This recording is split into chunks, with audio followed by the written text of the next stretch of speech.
Hello and welcome. Well, I don't know if you can see, but is the image a little bit better? I'm probably going to regret this because what I've done is I've brought in my camera off my live streaming setup in the office. It's probably going to get wrecked with all the dust, so hopefully not. But it's as you can see, way sharper. But that's not all. Something else I've done today as well, while I was messing about, I did that. We've got a camera above the bench.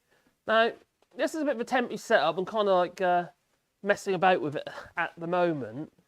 But the camera I was using on me is now up there. It's in the air looking down at the bench. I thought it might give you a bird's eye view, make it look a bit more interesting, I suppose.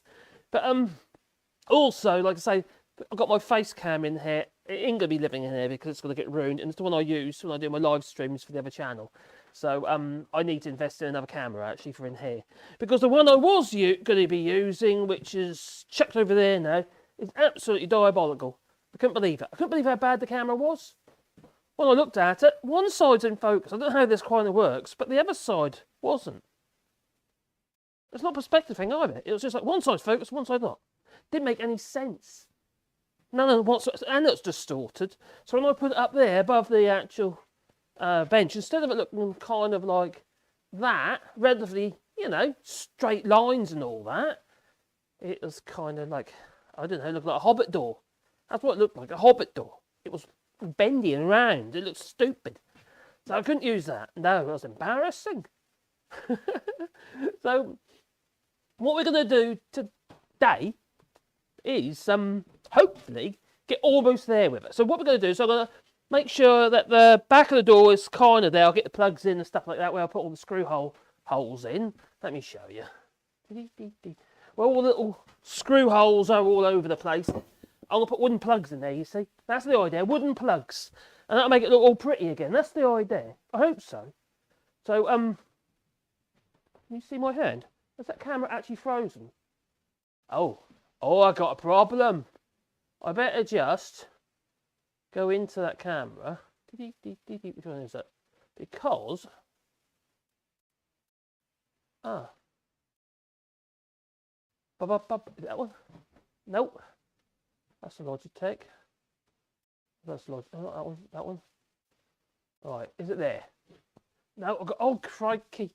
I don't know if you can see, but the camera is, well, it's not moving.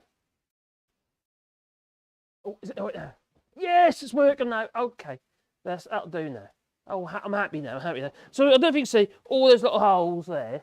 They've got that work. I don't want them like that, so I'm gonna put plugs in. That's the idea. The same on this side here. They've got all these little holes here. They're all over the place. So looks like it's been eaten by a giant woodworm. Don't want that. No. So we'll plug them as well. Do you know what I need to play? I need to press the wrong button. The end broadcast button. Don't do that, Mark. Let's keep well away from that one. So yeah, up here we go. Base camp. That's it. So that's the plan. And then we're going to flip the door over. Flip her over. Throw some flour over it. Find the wet patch. No, flip it over. I keep saying that, don't I? Anyway, we're going to flip it over, and then we're going to do what we need to do on the face of the door. Because the face of the door is obviously, I'll say obviously, it's going to be a bit nasty. It's going to have splits in it. I've showed you some of the boards before, there's splits and stuff like that. So what we're going to do, instead of saying, oh, that door's got splits in it, we're going to make it look like they're intentional. Oh, that might be a plan. So, first of all, I think I need to remove things like these clamps and move things out the way that I'm tripping over. I might have to get my little electric heater on to take the chill off because it's getting a bit cold in here now. So I hope the audio is okay. Also, who's here? Ooh, okay. We've got Ginger's Lefty Boater, Heidi High, and Susan Do It. And Duke Vengeance. Oh, are you happy today, Duke? Are you okay? Is it a good day? La la la la la. Hopefully my internet stays up. Oh, we got our router yesterday. I was quite excited about that. Our fibre router. Hello, Gingers. And Orkbridge, Heidi High. And Bernard, evening all. Right, so let's take these clamps off. There's a start, and the clamps everywhere. Oh my God. Put them out of their misery. put them over here. So, bit by bit, I'm hoping I'm getting on top of the audio and the picture quality and stuff like that. That's kind of the plan, sort of. But I do need to, I'm going to have to make some investments, so I need some more equipment. So I get more cameras in and stuff, because it's, I keep moving about, you see. It's usually a good idea. Needs to be. Oh, there's a bit of a twist in this door, so I'm going to have to correct that, but I can do that. What happens when you use bendy wood?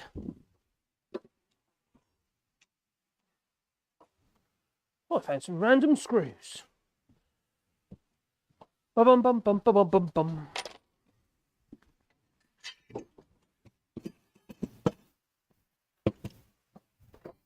The Revix clamp. These are F clamps. These ones are F clamps. Hence, they look like an F. They're very, very, very common in France. Common in the UK as well, actually. But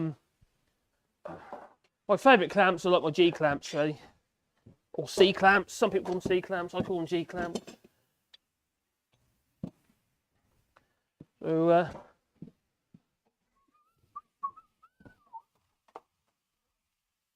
that picture is definitely better, isn't it? Yeah. The only thing is, I'm still in it. That isn't quite so great, is it? Let's put this out of the way. I'm just sort of kind of. Oh, crikey, I was in a hell of a mess earlier. Because I've made some changes. I'll need that again in a minute, so I'll check that on the floor over there. I made some changes. My computer that was streaming this through used to be over there, and now it's there.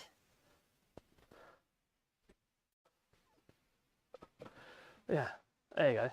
It's now there on the wall, and I do it for two reasons. One is I need to get the cable shorter for these cameras, because otherwise the computer wasn't near the door over there, so it used to be literally there, over there. You can probably see the speaker on the wall. That's where it was.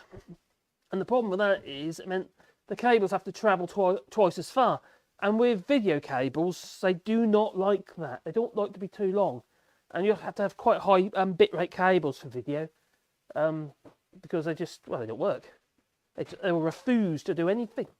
See, that cable on there is only about 1.5 meters long, the one on this camera. So I can't move it very far, that one at the moment. But this one, which is above the bench, that would have had to have 2 5-meter extensions on it, and it's the likelihood is that just keep cutting out because they don't like it. I have been playing about with it, and it didn't want to know. So that camera there, that would have been an absolute nightmare. So yeah, so I've been having a bit of a play about. I just want to make it better if I can, you know. I don't want to be one of these YouTubers and say, oh, so that'll do. I want to try and improve things. Especially doing this kind of, these kind of streams. They're kind of a bit ad hoc and a bit kind of mad anyway. So quite frankly, you need to make sure that you can at least get the technical side sorted out. Or I can hear some scratching. And that tells me that some of those screws are poking right through the door. So I won't be a bit surprised. So, oh my god, yes. There's one there. Oh my god, isn't it just? There's one there, and quick, that's weight. That's come through by about 10 mil. That one's just about poking through. I'll probably just nip that with a angle grinder for that one, so I'm not too worried about that. Oh, and here. And here. Blimey. Oh, I see what's happened there. That's okay. That's good. Bum, bum, bum, bum, bum. That's interesting. What's happened to that one? Oh, that's good. That's fine. That's fine. That's fine. Right, and that one there. See, the thing is, where the because I didn't rip anything down, rip off all the old tongues. Some of the tongue pair a bit on the wide side, but that's okay. So that one over there, I think I'm just going to whip that screw out, replace it with a shorter one. The others aren't too bad. I'll just grind them back. But that one's way too long. It's gone right in, that one. Blimey. I don't think that's going to reach.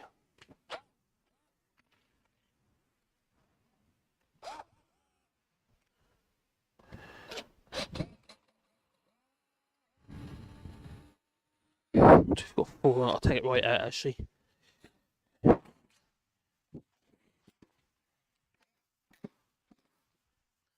Stay. Want a shorter one? That's a short one. That'll do it. Because that was silly.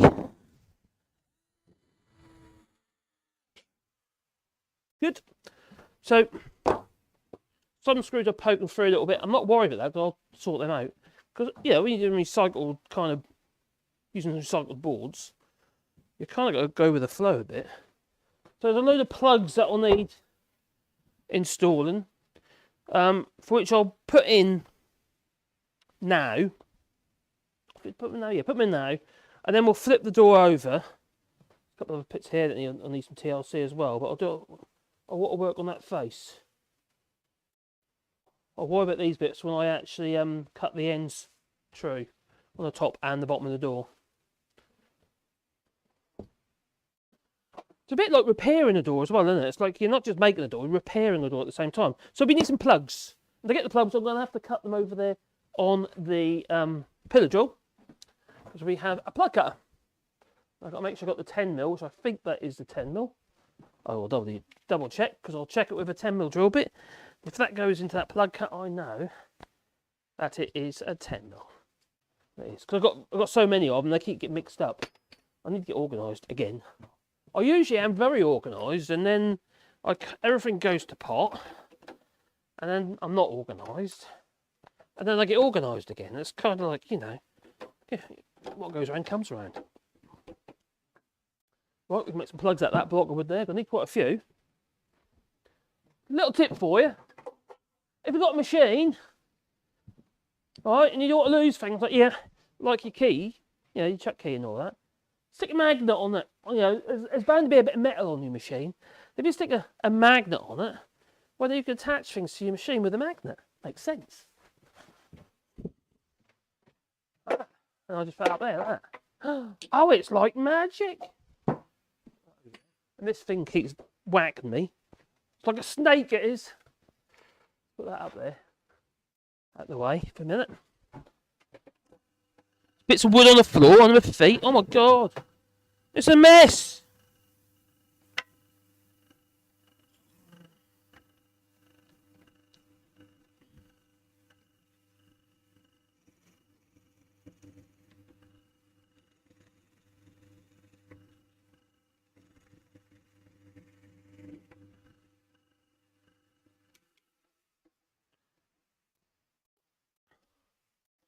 Oh, bum, bum, bum, bum.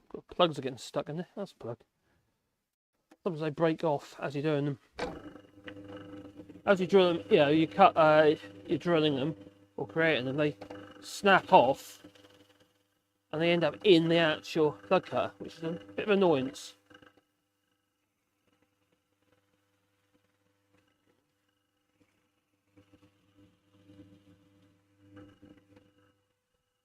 There's food on it.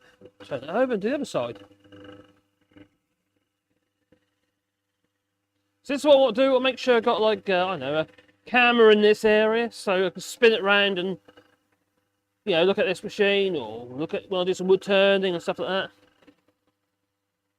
that. Tomorrow I've got a card coming for the computer to allow me to have more USB-Cs.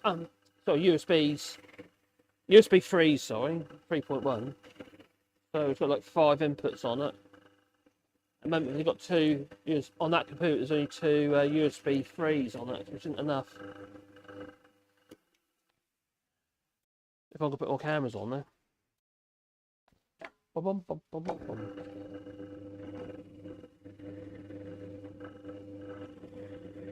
I'd like to get that Logitech Mevo camera system, but it's like a whole ecosystem. The problem with it is, it's 900 quid.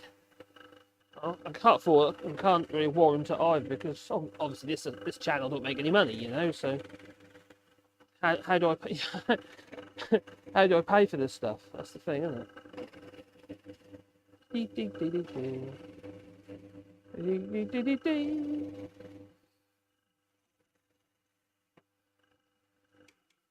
Oh dear, I keep getting jammed up. Oh, I won't need too many more.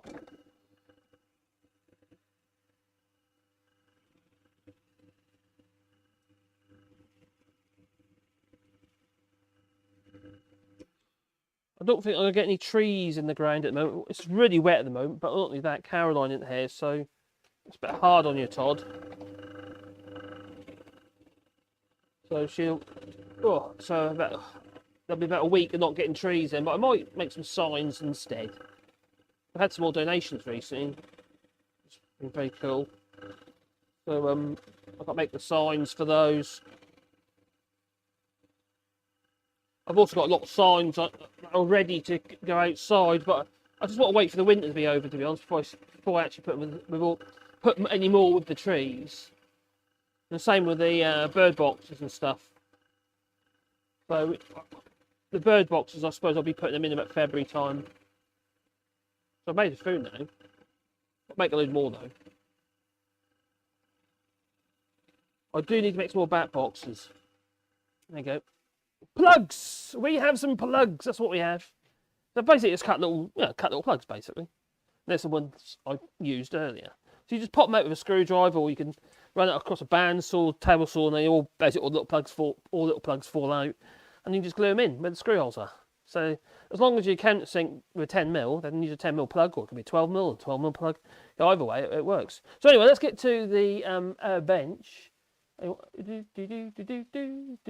Couldn't have happened to a better person. Oh, who's that? Elon Musk breaks world record largest. Yeah, I know he lost 200 billion, did Elon Musk? Oh, it's an evil laugh. Yes. It did make me tickle. Do you know what? I had a lot of respect for him until recently.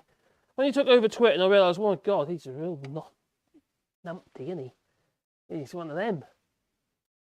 Right old kind of Trumpian. Much brighter lighting. Hey, it's a bright light. And actually the camera. Susan, the camera, I can't really show you actually because it's got a mirror. Hold the mirror up. I'm using the face cam. This is the same camera I was using when I do my live streams. I didn't want to bring it in here.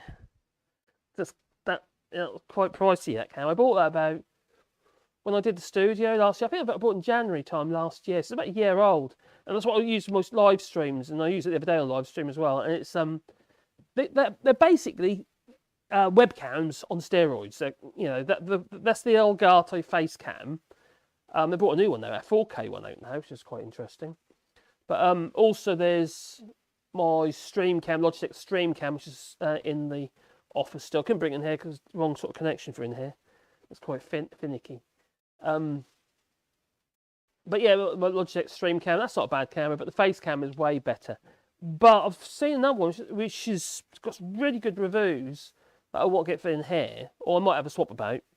And it's one by Anchor, 200C or something that's called Conference Cam or something. And it's actually got good microphones on it, funny enough, with omnidirectional microphones. And the reviews on it are really, really quite impressive.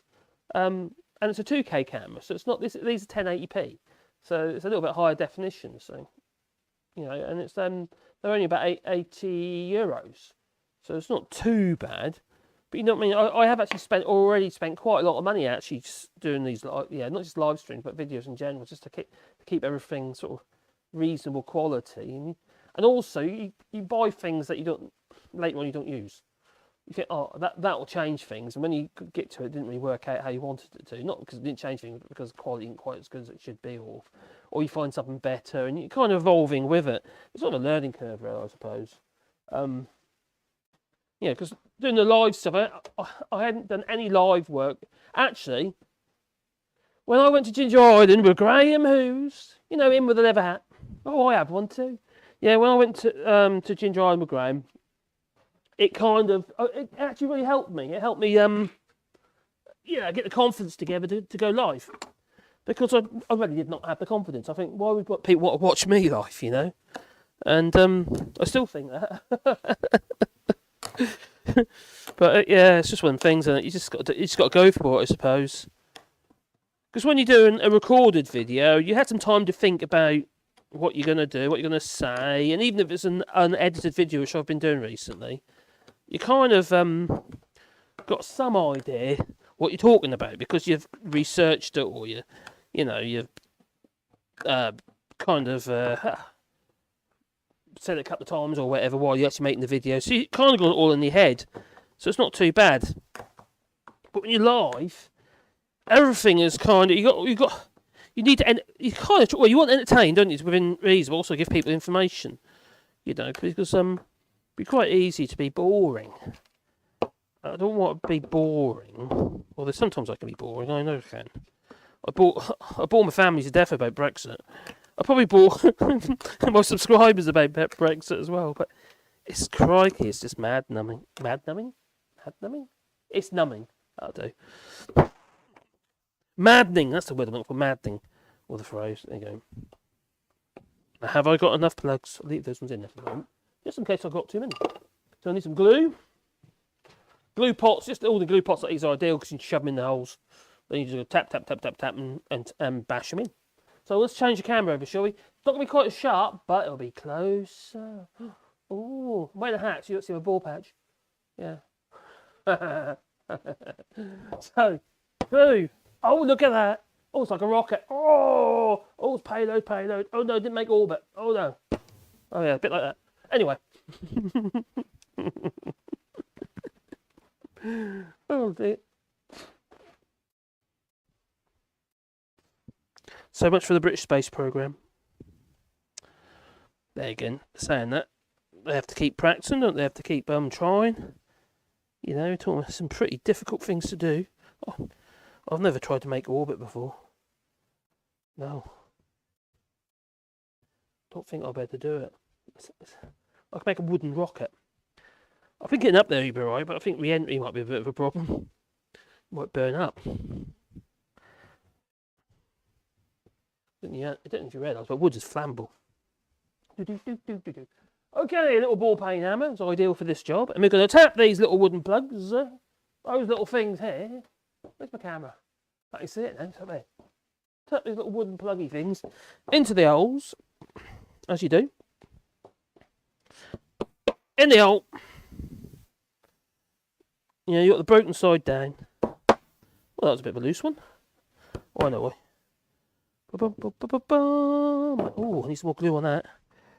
I need glue on it. Actually, my hole in that glue pot is really, really tiny because it's filled up with glue. Let's find something to squeeze off the older lump out of it. There's a lump in it. You don't. Nope, not quite. Some of those drill bits, and I forget to clean them, and then they end up being full of glue. Not very helpful. They work, so they grab it, you can pull the lump out. So what you don't want to do is push the lump in and leave it there, because what happens every time you tip the glue bar, it falls back in the hole again. That's better. That's better. We'll stick them in there, and then once they're all plugged up, I won't worry about sanding it off just yet. I'm going to flip the door over. Hopefully I don't break it while I'm doing it. And then we'll sort out some of those screws that are poking through. Which is no biggie. It's fine. La da da da da da da da.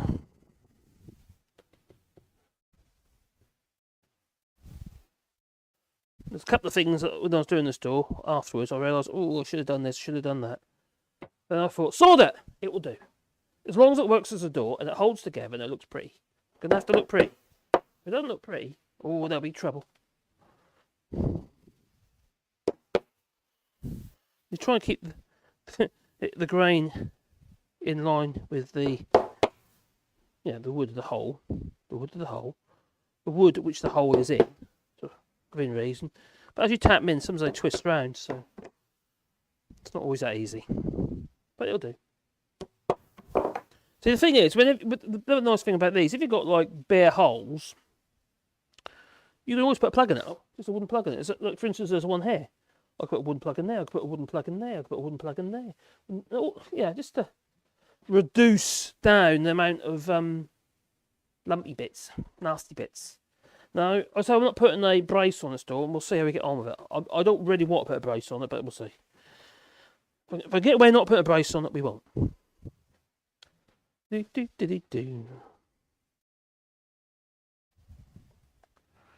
There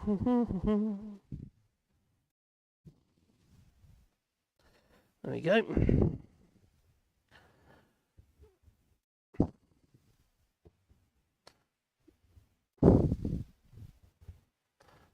Now, the other day, I put a video on the other channel, and it did really, really well.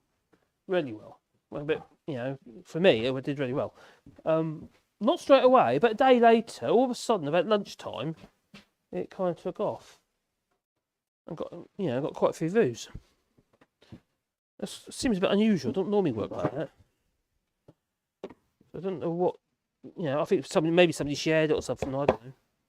Who's got, a large following. I'm guessing. Get in that hole. Get in there, you. Oh, you pesky plug, you. Do as you're told. Oh, there you go. So if the plugs are slightly oversized, when you tap them down, they expand, make it even a tighter fit. It's quite good. And also, because the wood glue is wet, it will take on the moisture, and then the plug will also expand and then fill up any spaces. But these are just 10mm, 10mm plugs. Sometimes bigger ones are needed. Oh, I need 2 more plugs. Oh, there's some over there. So I made plenty of plugs. Plenty there.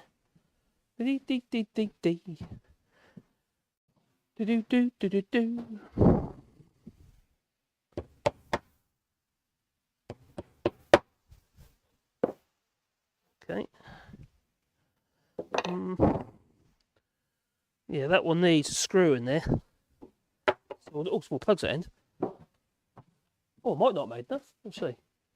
We have 6 there. There's 6 there. Oh, there is actually. I cannot see these holes. I'm losing my mind. That's what's happening. Lose his mind.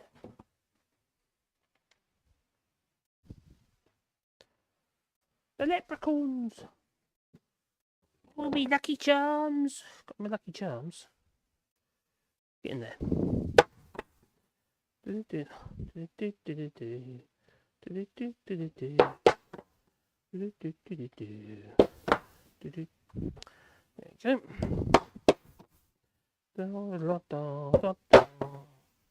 You do a job of this. You can't get me hung up about it. You just got to go for it, and eventually it will come together.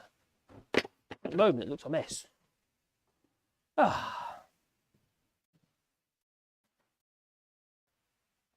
Obviously, it's all got to be cut to length. Hello, Jasper. Dowels! Yeah, the plugs. They're little 10mm wooden plugs. Oh, I missed one. I'm looking at the camera here, and it looks like I've missed one somewhere. No, I haven't. Also, I have. Oh, you silly person.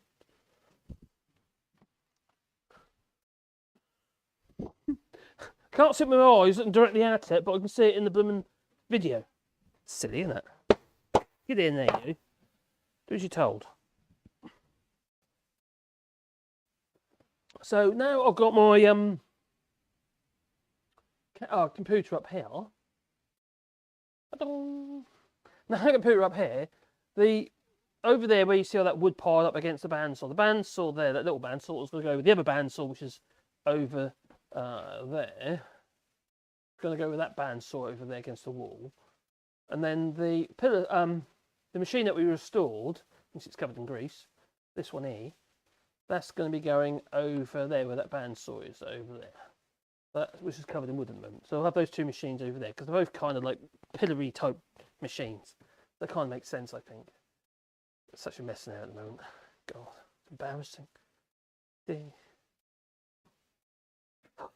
Hide it. Quick, hide it. Oh, that's better. So, oh,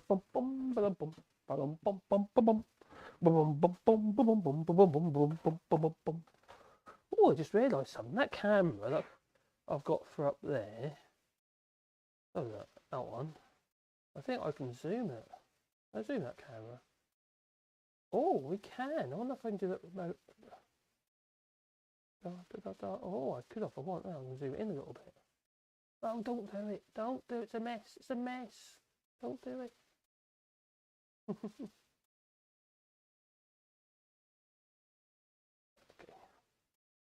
You reposition that camera. It's not central. Right, so I've got the plugs in. There will be some more, obviously, stuff I want to make good.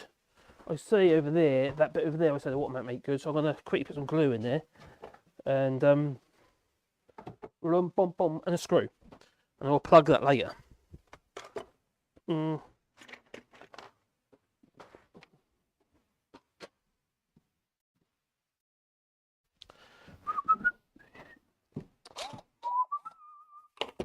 Right. Because I can't get the chuck in close enough to use the 10mm, you know, countersink, I'm going to use a drill bit because I can get more of an angle. Not more of an angle, but less of an angle.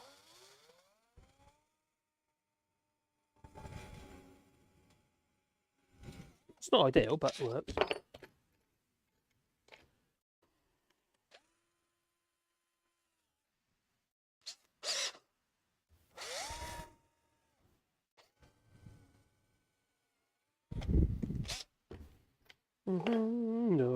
So now I'm going to get glue in there. Because there's a bit of a split in there. So we'll whack some glue in there so the screw can do its job.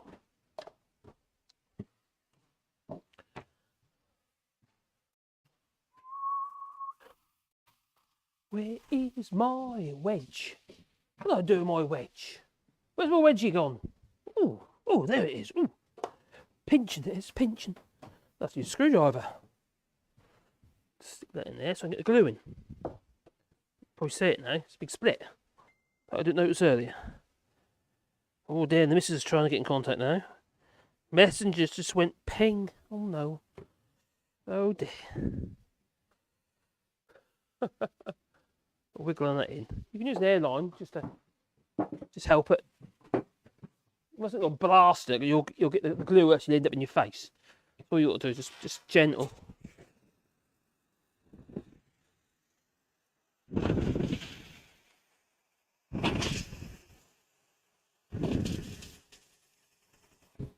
If you haven't got an airline, just find something you can poke in the hole. Oh, that looks pretty good. I'll back the screw in there.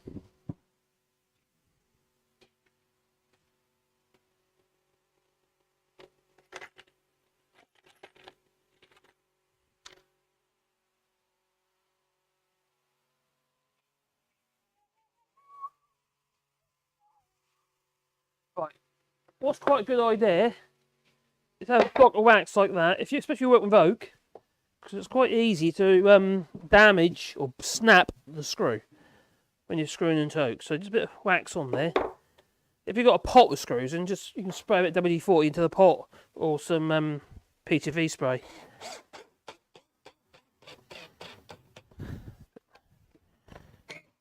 There you go. So that squeeze up like that. Oh, look at that glue oozing out. It was oozing. I'll use that. Put in that hole. Can I leave put no plug in that way now? And I have one here. Here's one I prepared earlier. And now I'll drop the flip vid on the floor. Oh my god! Oh, I can find it. I found it. Look at those chains there. That's my bondage, you see. Bring out the gimp. La la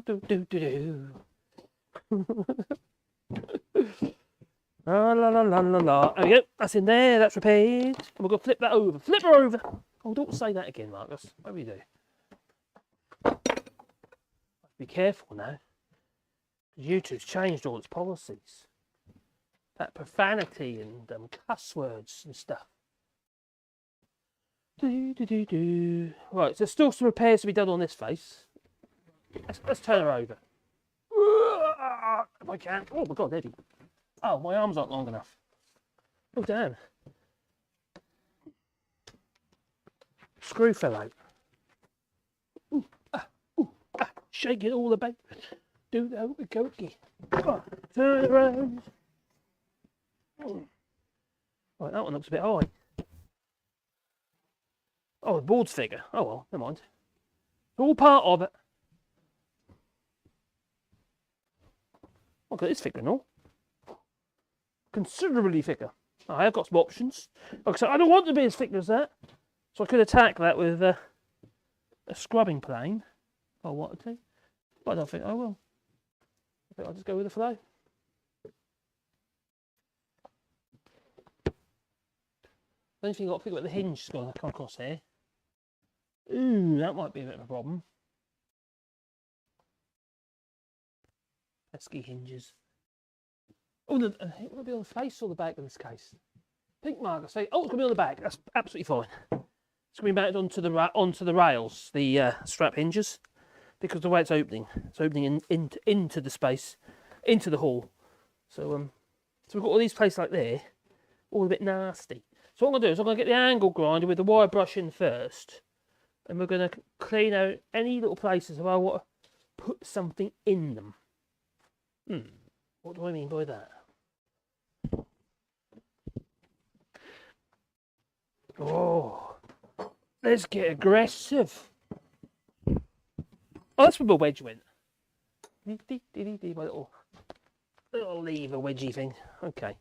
So what I'm going to do, any little places that I'm not happy with, I'm going to attack with this. I'm going to go with it, go from there. So what we get.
Well, I can't do all that at once because my hands will go absolutely loopy. Carpal tunnel syndrome. Ooh. My hands go all wobbly. Can't have wobbly hands. No. Well, what have I done with an angle grind? I think I know. Got one with a metal cutting disc in somewhere. Oh, here it is. Found it. It's there. Do. Another Bosch. And the nice thing about this Bosch, when I used my sanding and got the wire wheeling and stuff, is that if you look at that size of the body on that one, and look at the size of the body on that one, the diameter here, you get your hand around it. Much easier to deal with, to control. Whereas this one, it's okay, but if you see how far my fingers are going around on that one, then look at that one, considerably less. So it's more comfortable, more controllable. Different type of motor, I suppose. Now there's some screws poking through. I did see them. Oh, I need that screw. Oh, give me that. Oh, there's one over there, and there's one over, a couple over there. Just rear in there.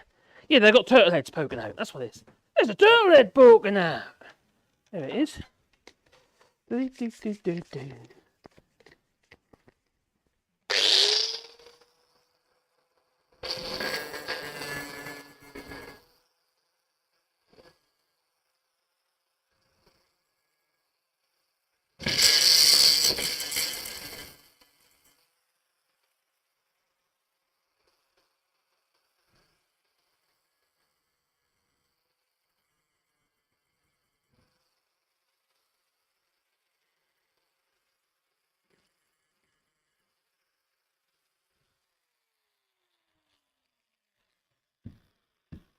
pesky turtle heads.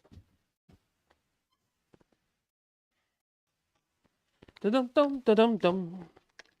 Right. Okay. So far so good. So we've got kind of a rather undulating door at the moment. But when I'm going, you can probably see the little swirly marks, they'll be gone. But on those two boards I've done, they need a bit more work with the wire brush, you see. So that'll happen. And the ones that's creating this texture to the surface, it removes a lot of the dirt and the grime and stuff. Not all the patina, but all the dirt and the grime. So it creates almost, you can't really see it from there, from the angle that you're out with the light shine on it. But obviously that I haven't done that area there, but you can see what I have done, but that needs more work. But when it comes to it, they'll just basically wax the door, maybe oil and a bit of wax, and that'll be enough. So this, you know, that wire brush is almost like it's polishing it. Now we've got some issues here, in that we've got that big split there, and it looks diabolical, doesn't it? So what we do is we make a feature of it. In that, I'm going to put a dovetail, and this one over here, we've got a bit of dovetail in there as well. Now, there's various ways of doing it. You could do it with a router, which I could do. The only problem is this board here on this side is slightly proud of that one. So what will happen is it'll just make it very, very difficult to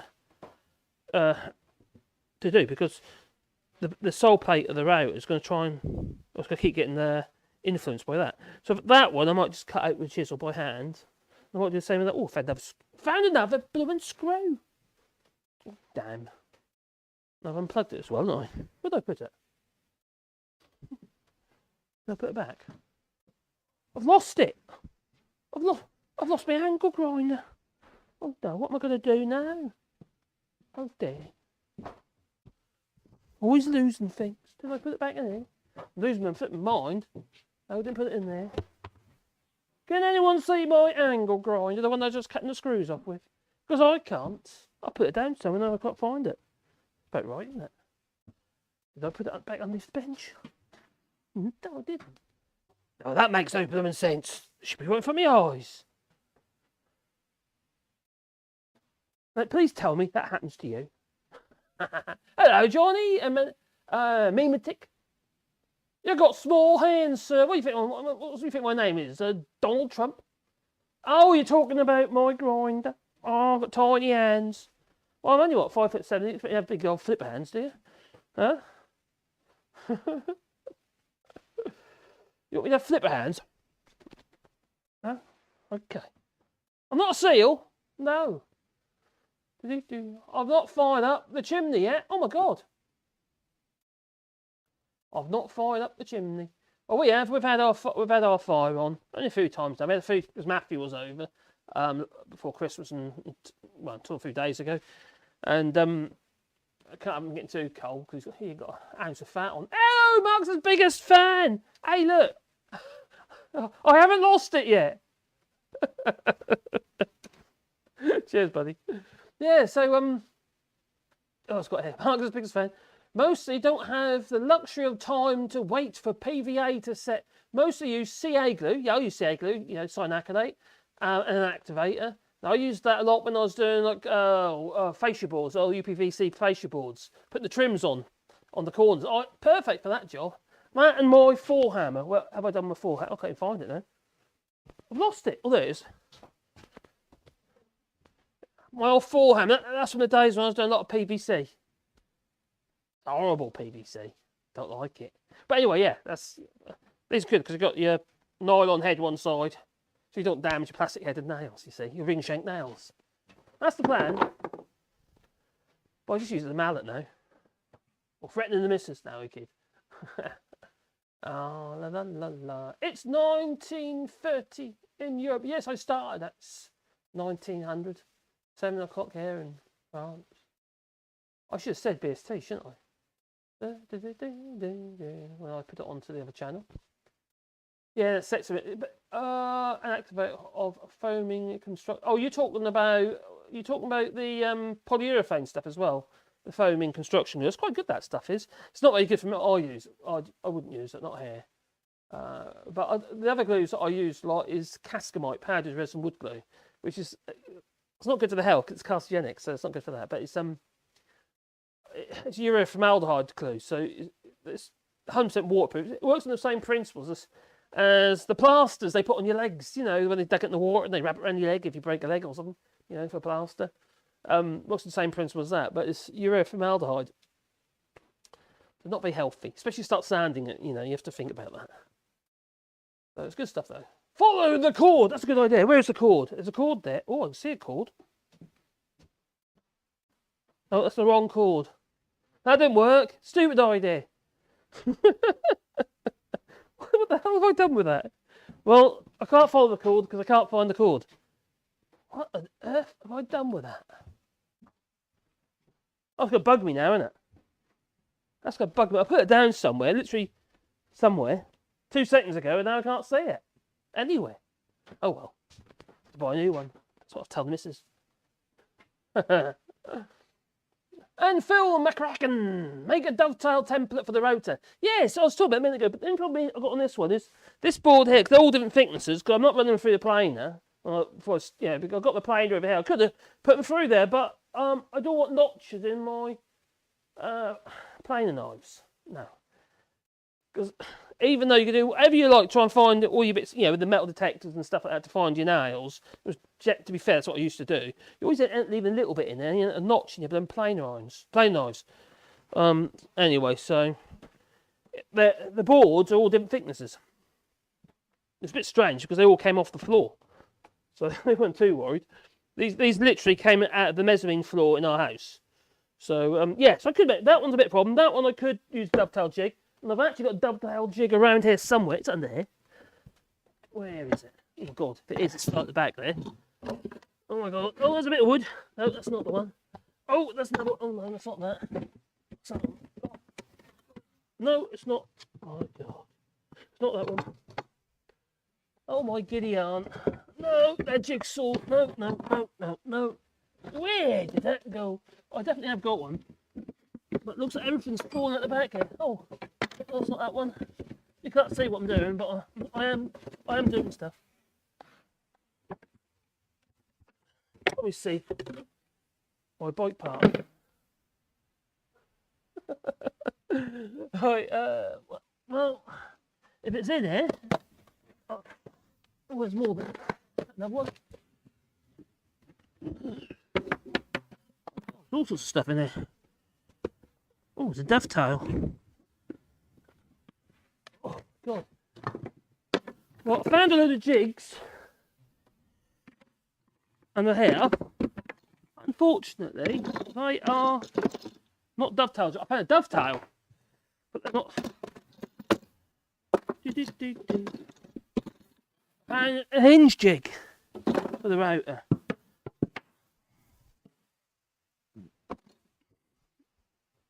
So, yeah, there is one, but I'll make one. I have to. Easy. Easy peasy, lemon squeezy. I usually use old laminate flooring for that. It usually works quite well. But after that, I'll just cut one by hand. After all, there's only, 2, 3 maybe to cut. Ain't gonna take long with a flipping chisel, is it? To be fair. Then the problem is obviously marrying. Well, you cut your dovetail out first and use it as your template with a knife. With a marking knife, such as that one. And you cut around your dovetail, which I'll just do that way. That might be easier. You still take the worst out if you like with the router. Energy drink. Oh, horrible. It keeps me awake.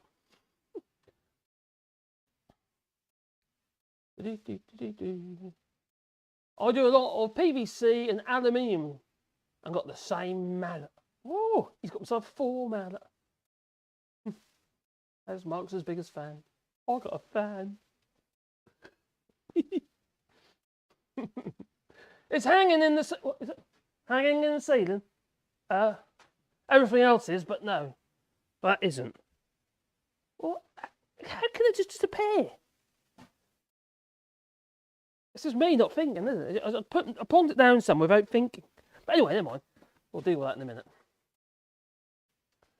Can I make a template out of ply to bridge the difference in heights? Could do that. Actually, to be honest, the time you got the thickness of the template for that one, you'd probably be in the right place anyway. But saying that I cut, is it very bouncy?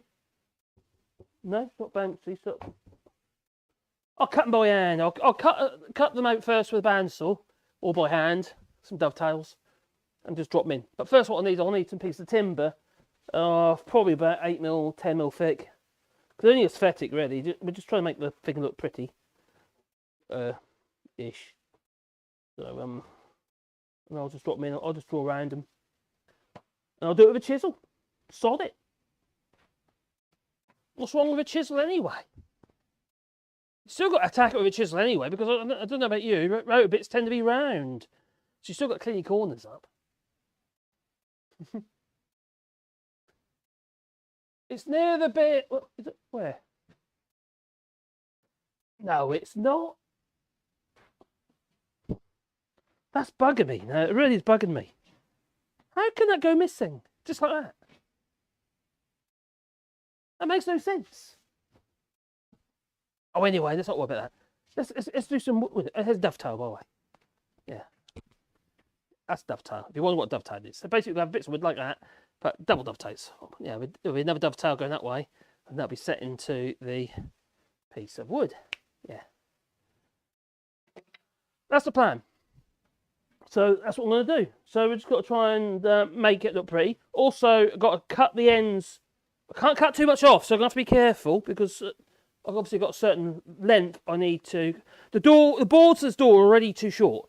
So we're putting the breadboard end on this end. So there's another piece of wood going to come across the top there, which is going to be a bit odd because none of these boards are the same thickness. Plus, obviously, they're twisted and warped and God knows what else. But we will make it work. Where there's a will, there's a way. So, I need a piece of oak so I can make a dovetail. What tripod? What is a tripod? Random tripod. Put that over here. The dogs are in the house wondering what's going on. Where's Daddy? I want my daddy. That's what they're going. That's what they're doing. Right. Can I use that? That do.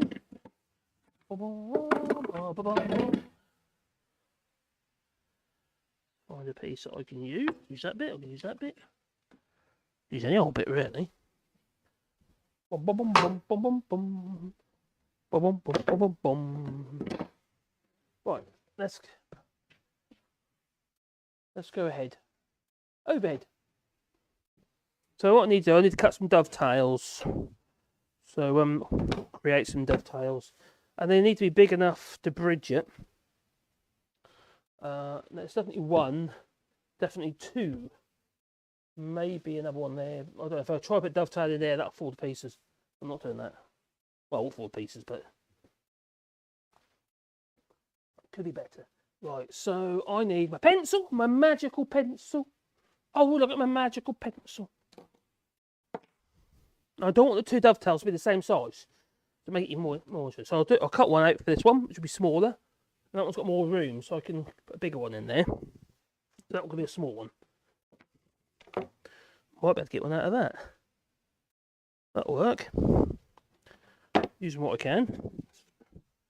Bum bum bum bum bum bum bum bum. I need a rule.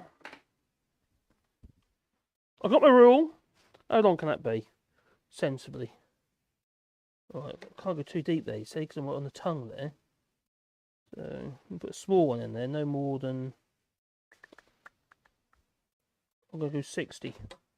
60 for this dovetail.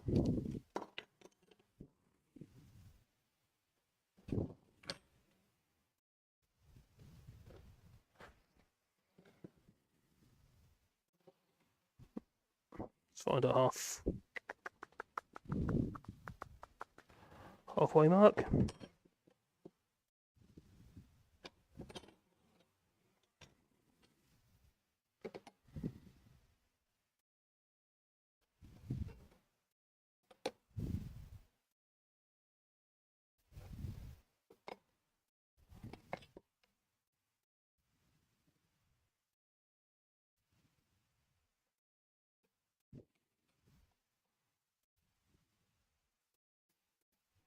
Okay, to there. Me to you, you to me. So, and that bit over there, and we'll cut that just with a handsaw.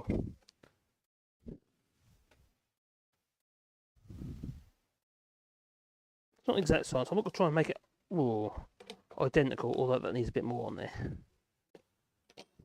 Chuck it in the vice. Oh, got a vice. And I can either use, that'll do, little Z-Lux. This one I need see now I need a close camera, don't I? Need a close, oh God's sake. Cams.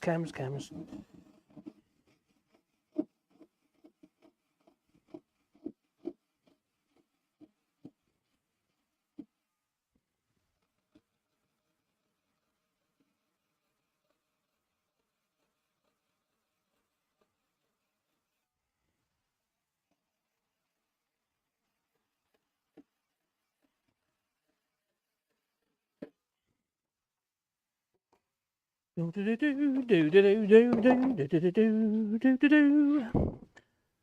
door's in the way.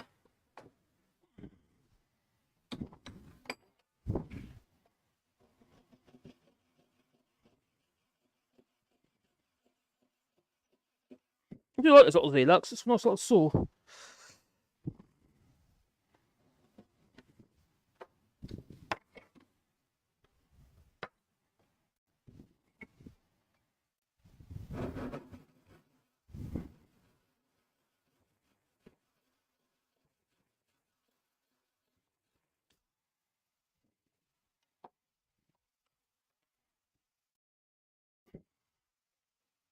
Do I have a sharp chisel? Ooh. Well, that's pretty sharp.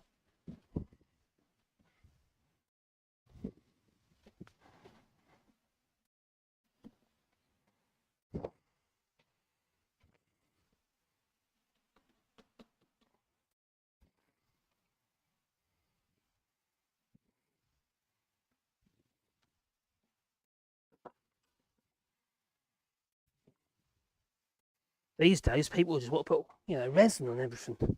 Wherever you get a hole, put resin in it. Oh, I bet resin in it and some seashells.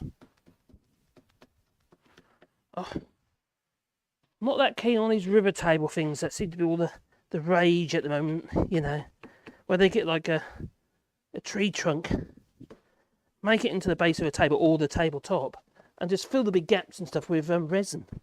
Now, I don't get is how come the resin and the wood that the actual thing's made from doesn't actually move, as in it's, the plastic of the resin is going to be stationary, it's not going to move at all, and then the wood's going to be moving around it. It doesn't matter if the wood is seasonal or dry, because wood will take on moisture and still grow. Right, so I need to straighten the end up. Ooh! Arr.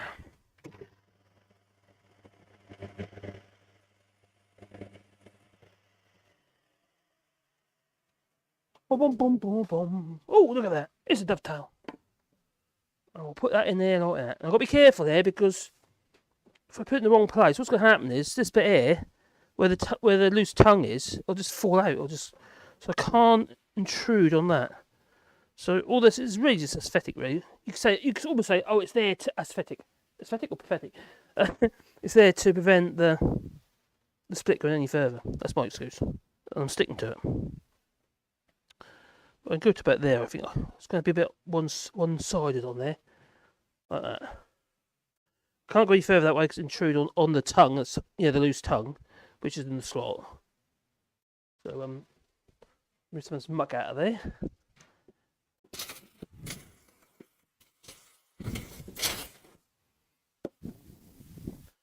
Now you can use double-sided sticky tape or anything like if you want to hold and play. If you want to hold it, I do have some somewhere, but I can't find it. Oh, I know where it is. It's in the house. Why isn't it in here? It's not. That's not it, is it?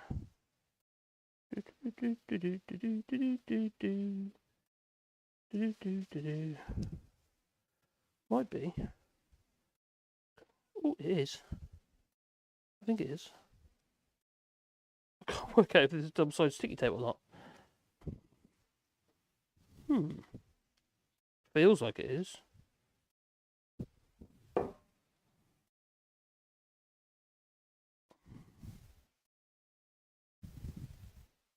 This. Alright, we'll stick a bit of that on there first. This is little trick. So if you put a bit of that on, or it probably won't work on this because the wood's not for that. Let's see what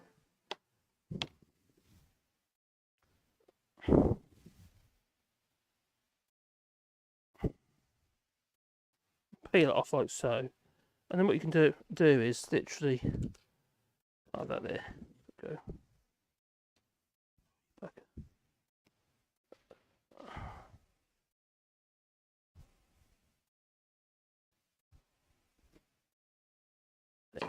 You can stick that down on there where you want it to be. Let's go, I know, back there. Oh, should I go there? No, let's go there. That's better. In fact, that's all the way up. Oh, you bugger. Get another bit. Boom, boom, boom. Right. Do that. Another thing you can use is masking tape, and then use your cyanacrylate. Oh, that's better. Yes. Hold it in place while you literally so you can mark it, or you put a pin in it if you really want to. Sharpen your pencil, but I'm not just going to be relying on the pencil. Oh, I might have overdone that.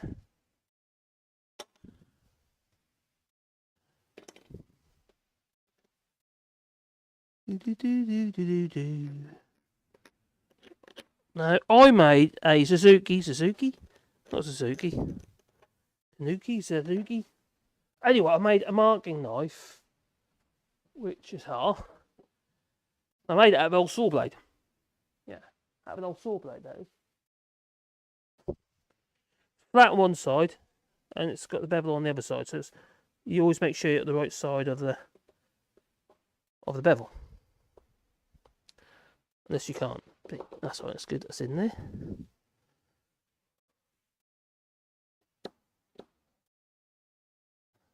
Bom, bom, bom, bom, bom, bom, bom.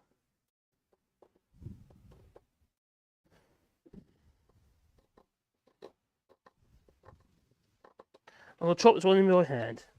Oh, look, I've got marks.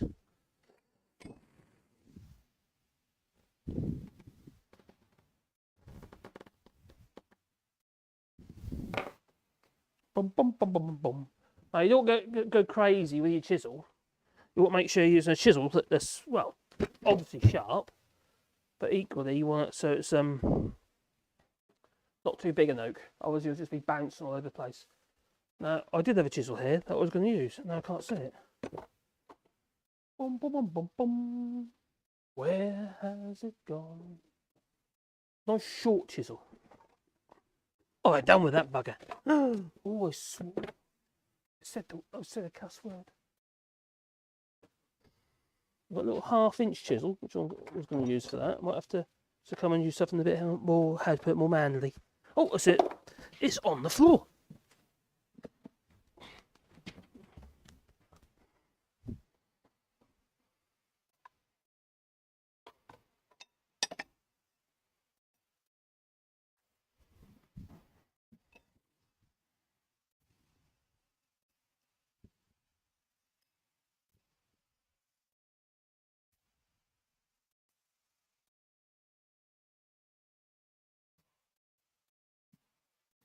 And a mallet. Well, hopefully it's not going to be so flippin' hard. And I'll say, oh my god, I should have got the router. Because that could be the case.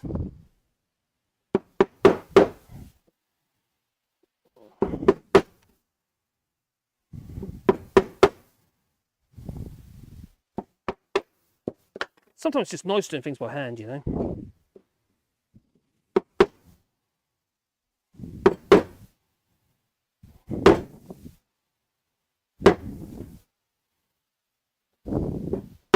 When you do anything like this, you've got to, when you make the impacts, it's not. You'll be careful. You don't like bounce off the chisel, so you're like bouncing off it. You want to be it's like you're going past the chisel. If it makes any sense. It's a bit like, in Karate Kid when they're, whacking the nails in on the fence. Right, so far so good. Now when you do this, you don't want to be right hard up on the line. You need to be just inside the line. You always you can always go to the line later, but if you do it straight away, up against the line, because of the shape of the chisel, you can see obviously you've got the bevel on the chisel. It makes the chisel want to go towards, because you have the flat towards the line, and the bevel of the chisel will push it towards the line even further. So you have to be careful that you just come just shy, just in of it. You can always trim up afterwards, but you'll find if you come in about, I don't know, about half a millimetre maybe, you'll probably end up at the line anyway. And you can always clean up afterwards. You can always go over it again if you haven't, if you're not in the right place. So we remove some material. Use a bigger chisel probably for that. Like that.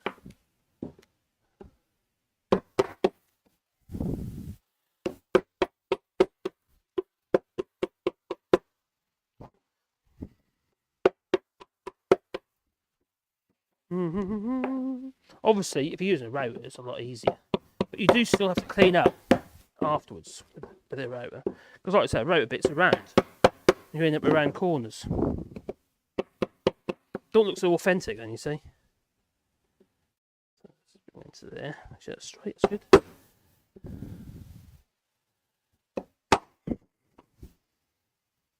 Wax on, wax off. 5 o'clock tower. Oh, there's a door. Random, wasn't it? Was that random? I think that was random. Well, Stephen Barkley is trying to make out that MacDonald from Sinn Féin said, no, we're not coming. Even though she drove all the way up from Dublin to attend a meeting. So who was there? It's a meeting in the end. Steve Barkley and DUP, UP and what have you. They were there. Not Sinn Féin. Who else wasn't there? Or someone else wasn't there as well. The Labour Party. Something Democratic Labour Party, what it's called, I can't remember what it's called now. But they weren't there. They weren't there, not because they didn't want to be there, they were there. They weren't there because they weren't invited. Yeah. You're not on the list, you're not coming in. Bit right, isn't it?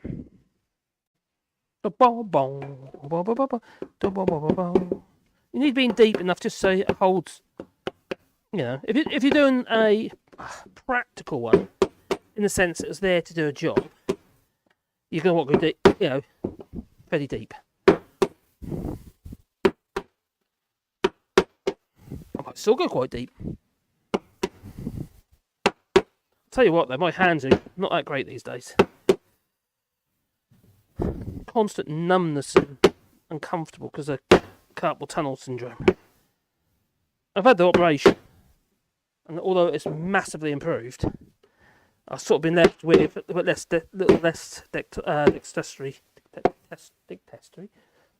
Oh, I can't even say it now. Less motor skills with my hands. The missus will tell you. That's the wrong spot, you clumsy bugger.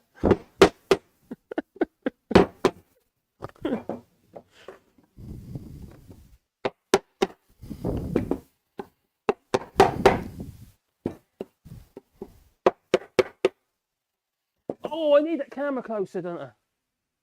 Well, that's quite cool, actually. From up there. Oh.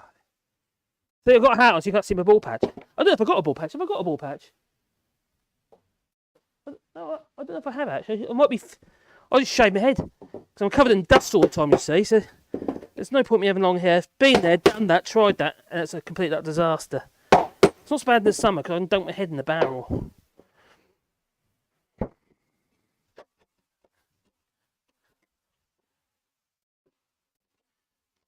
Now this little chisel here, I've had that donkey's years.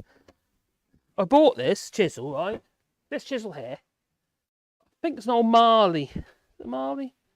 Might be a Marley. Anyway, it's not Marley, Marbles. I bought this chisel second hand, probably when I was about 16, 17. And my dad nicked it. Yeah. He stole it. Bugger, isn't he? Got it back though. He pegged it. I got my chisel back. I said, I'll have that.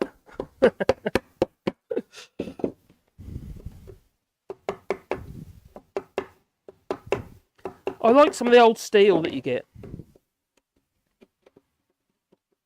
Some of the modern steel's too hard, and it's actually it makes it harder to sharpen, especially if you're using oil stones. If you're using diamond stones, it's not too much of a problem.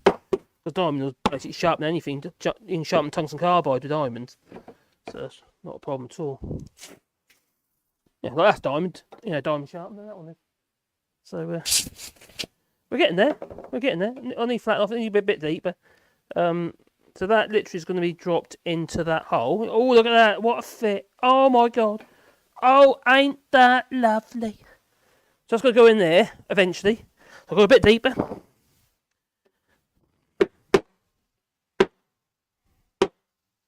I know, most cases, no one's going to want to do all that work.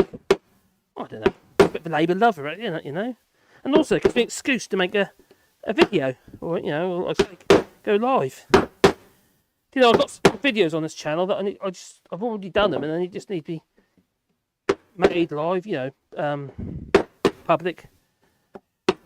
Just ain't got around to doing the words for them. So busy, always busy.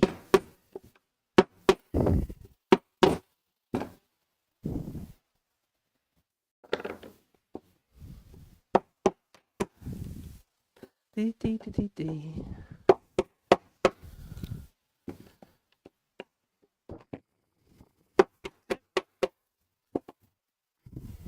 Oh, yeah, loads of Brits have been chucked out of the EU. Not by the EU, no. It's not in the EU's remit, but by the member state. About 80 or 90, I think, from France, and similar sort of amount in Germany. But in Sweden, about 1,100 Brits have been removed for various reasons. We don't know about Spain because Spain hasn't actually logged the numbers, so we don't really know about Spain.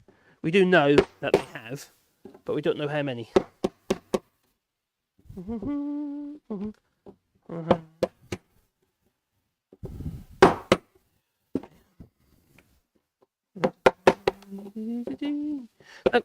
If it's near the edge when you do this, it's actually quite easy to clamp it down. But obviously, where are you going to clamp to? Now, with a door like this, it isn't much of a problem really, because all I'm going to probably do is bridge it with a piece of wood and screw the bridge down. Hence clamping that onto the door, and then remove the screws and just make good the holes. As long as you're not using huge screws, you know, usually it'll be absolutely fine.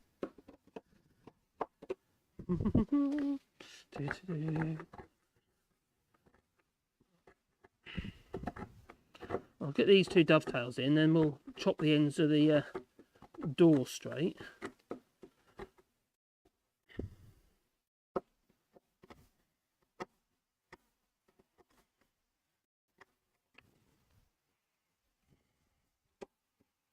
Need a close-up camera, and I can't move the other camera at the moment because the cable's too short.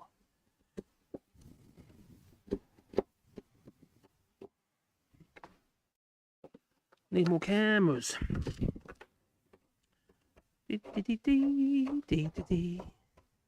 I've got the card coming to go in the PC, so I can actually install more cameras if I want.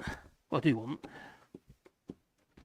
What you need is a wireless one, sort of that you can put right next to you while you're working. Sorry about that, I just knocked the microphone. Can you hear me breathing? I bet you can, can't you? That's horrible. Oh, it's looking good. Looking good.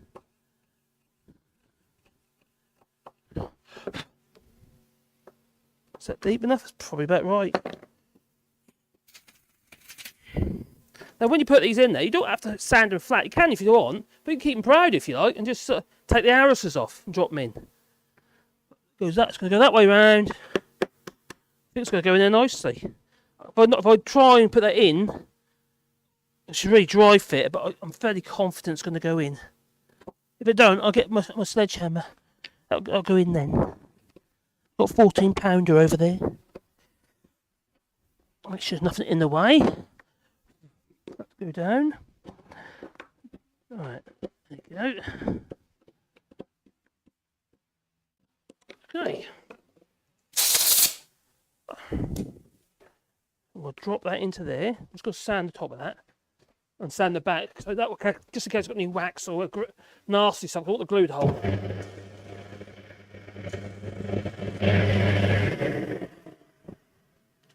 I'll just use my linen shoes, basically a belt sander, to do that. Oh, it's the wrong way round. Oh, it must be the other way round. It's that way round. That's it. I'm going to whack a load of glue, some goo in there, some coal into the hole. Got to put the coal in the hole.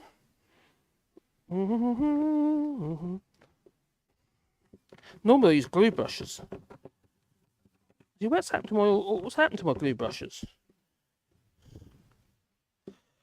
Good point, actually. What has happened to them? I haven't seen them for ages. The problem is, you see, because I've been doing the other channel a lot, I haven't spent as much time in there as I should. Oh, I've got all over my fingers. There. What should I do with that? I'll use a rag and wipe it off.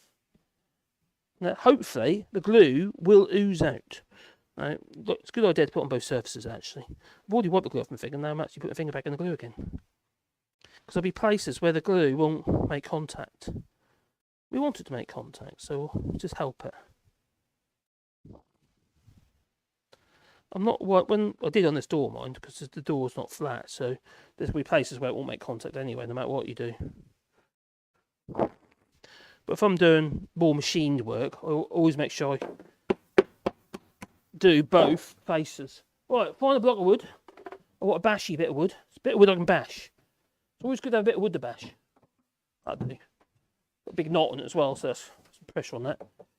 Right, so look at that. Do.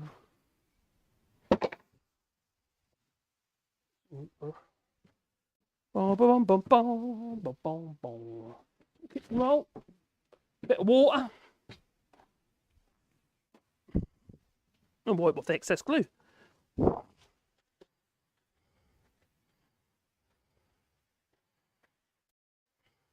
Now, you know what I'm saying about the microphone's okay, isn't it? Yeah.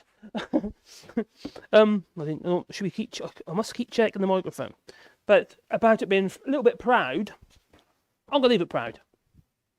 I like it like that. And all I do is get the chisel and just literally run the chisel around a little bit just to take the arrows off. Like that. Oh, well, you know what I forgot to do today? I was going to find all the bits of ironwork I got laying about. The old studs. Right, so put that in there like that. That's good.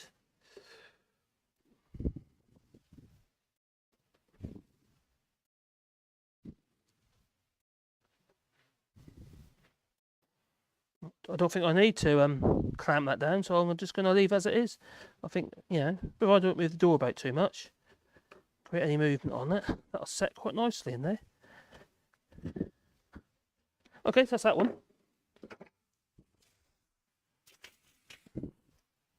That sort of thing. So even though there's a nasty bit in there, something you might have two in there, but you can't because of the space there. Even though that's, you know, got all this nastiness going on there, and I could fill it with resin there if I wanted to. That would look pretty cool then. I might have some resin.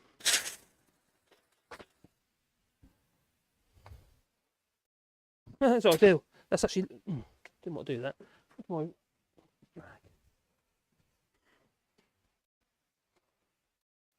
Right, cool. Oh my god, a bit of bog roll. It's like when you come out of the public toilets and it stuck to your shoe. Oh no, that's Donald Trump, wasn't it? Bum. Put a little dovetail set in there. Oh, ain't it quaint? Maybe I can show you a bit better with the other camera. So let's go on to the other camera briefly. Hopefully it will reach. Oh, hello. So I'll just bring that over here. Like that. Yeah, I've still got that. I could fill it with resin if I want to, or just leave it. It doesn't really matter, to be honest. Because the whole point is we want a really rustic door. You know, it's going to be kind of chunky and kind of medievalish, just evil. Evil. Who have we got here? Oh, Ian M. Oh, air hose. Oh, stick that with Jaxie. Oh. Wally, I'm reading the comments. I'm reading. I do apologise. Did I ignore you? What's something gone wrong? Oh, the sound is still there. Still moving, isn't I? Yeah, I think so. I'm mesmerised by the old brick wall. Oh, what the old stone wall there. Well, these old walls in this place, they're actually literally like just under 2 foot thick. You know, about 500 to 600 millimetres thick. Thicker at the bottom than they are at the top, like an old church. Now, when they built these old places, what they used to do is they used to dig everything out of the ground, including the old clay and the lump and what have you. And there'll be a certain amount of stone and what have you in that as well. Plus, obviously, they have to bring a load of stone in. But all that stuff they dug out ends up being your cellar, and that all goes into the walls. So it's basically like lump, I suppose. It's like clay lump, but with rocks. So you get your main key rocks on the outside face and the inside face, and they just fill up with all the rubbish in the middle. The reason why these houses stand for so long, I'm in the barn at the moment, you know, it's my workshop. It's just sheer mass and weight. You know, you've got all those oak timbers in the roof. I mean, they're just like that, they are. Massive great oak timbers and the purlins and have big old timbers. And the rafters themselves, they're about, like that, for the rafters. So you've got all that mass, all that sheer weight, and the collar beams and stuff going in through as well, you know, on the trusses. And it holds it all together. Just literally intense, you know, extreme pressure. And it's only when these houses lose their roofs is when the walls fall to pieces. Yeah, don't lose the roof.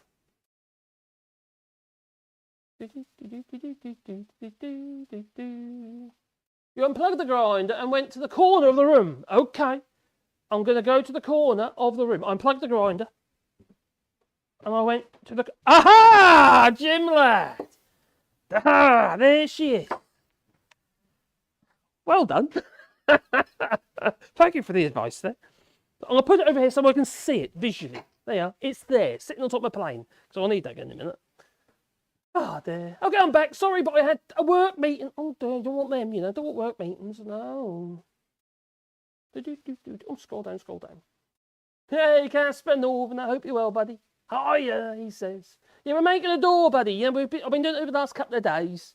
And yesterday we kind of like plonked the door together. And today, well, no, this is the third one, isn't it? So today I'm going to repair all the nasty bits in the face of the door, sort of make them look more intentional. That's the idea. So it's a rustic kind of lumpy door. Simon says 55. Have I died and gone to heaven? Floating perspective. Floating perspective. Oh, okay. You talking about my vertical camera? Are you talking about that? Does that give you like a floating perspective? I suppose it does. Now, I've learned something today.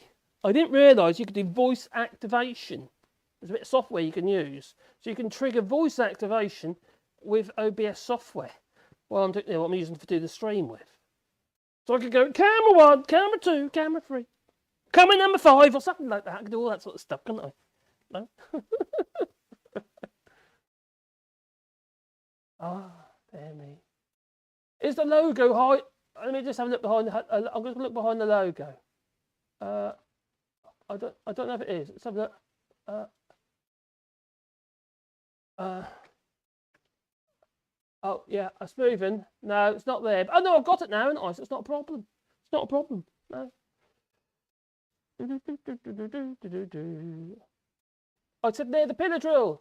Oh, did you? I didn't. Do you know what? I wasn't reading my comments, was I? I was a bit busy. A bit busy banging. Yeah, got a bit of banging here and there. This is the corner of the room. You know, not far from the pillar drill. Yeah, it was literally over there. It was. Thanks for that, buddy. Ian then, Marcus, you walk by the orange cord hanging down, but the grinder around. I've got to. I should have. Yes, I should have read the comments. That would have saved some time, wouldn't it?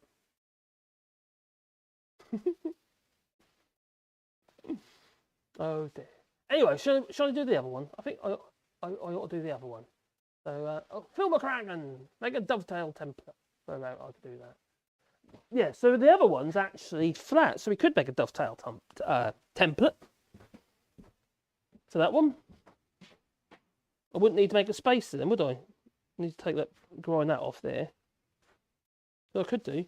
Tom had made a flip dovetail template. I've made them and dowel to go in, didn't I? The actual dovetail to go in. Plus, I'm winging the dovetails. I'm not actually cutting to any particular shape. I don't even see it.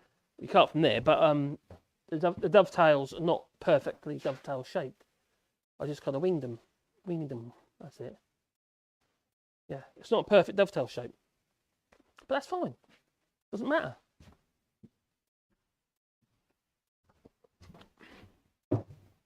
For my own house, so it doesn't matter. Right, this one here, as you can see there, it's got a lot of crap in there again. So I'm going to attack it with the angle grinder with the Y wheel first. It's got all like rotten rubbish in it. Literally rotten type rubbish.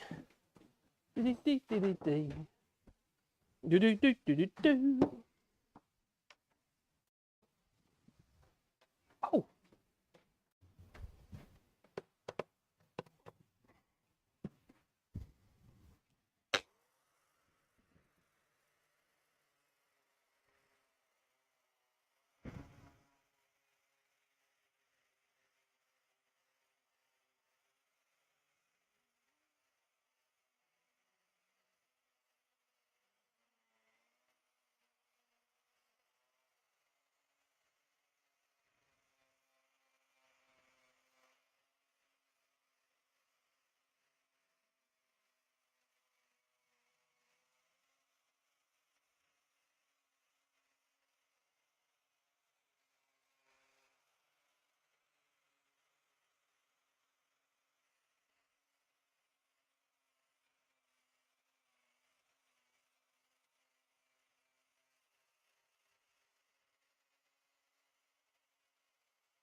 That's better. There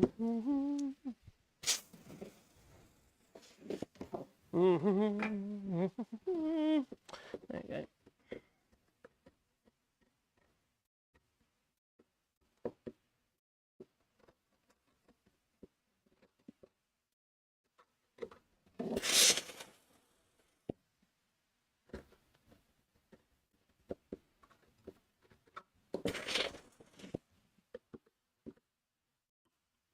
Thank the Lord for the air compressor.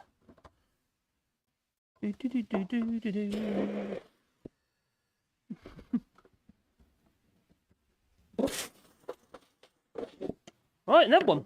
I'm going to do it by hand again. Is there any more to that end? Maybe there, or maybe not. On there, needs some TLC. Right.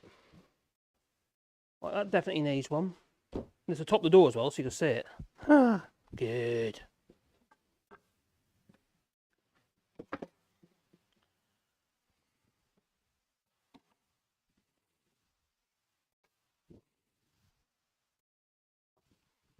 That's a good place to start.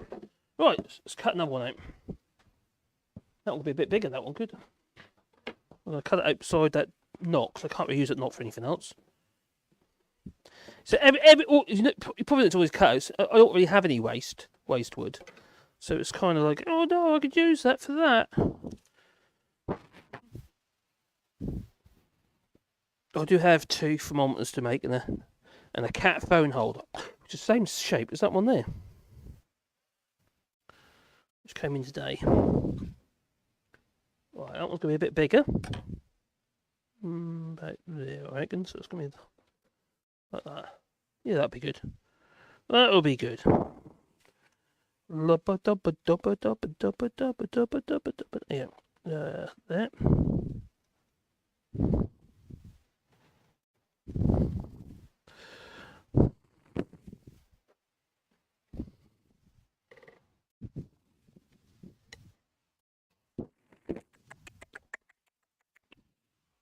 There. And there.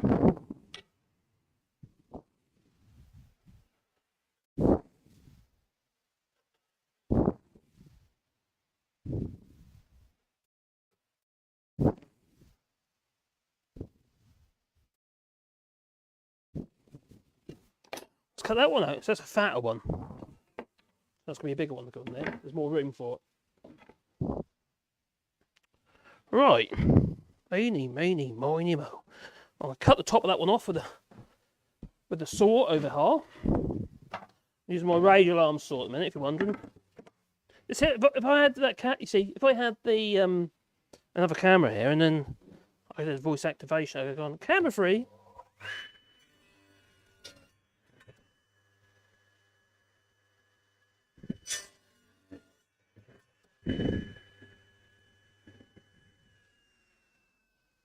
Bum, bum, bum, bum, bum, bum, bum, bum. It's a block of wood.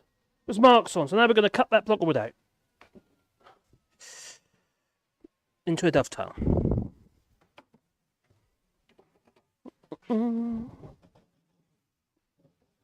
normally what you should do, but I haven't, I'll just do it by eye.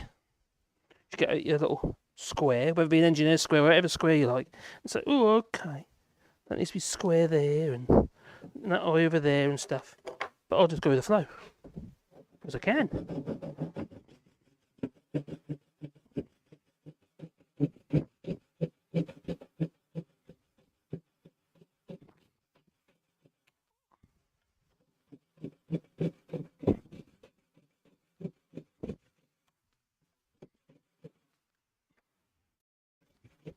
That's better.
Oh my god, something I just found out today.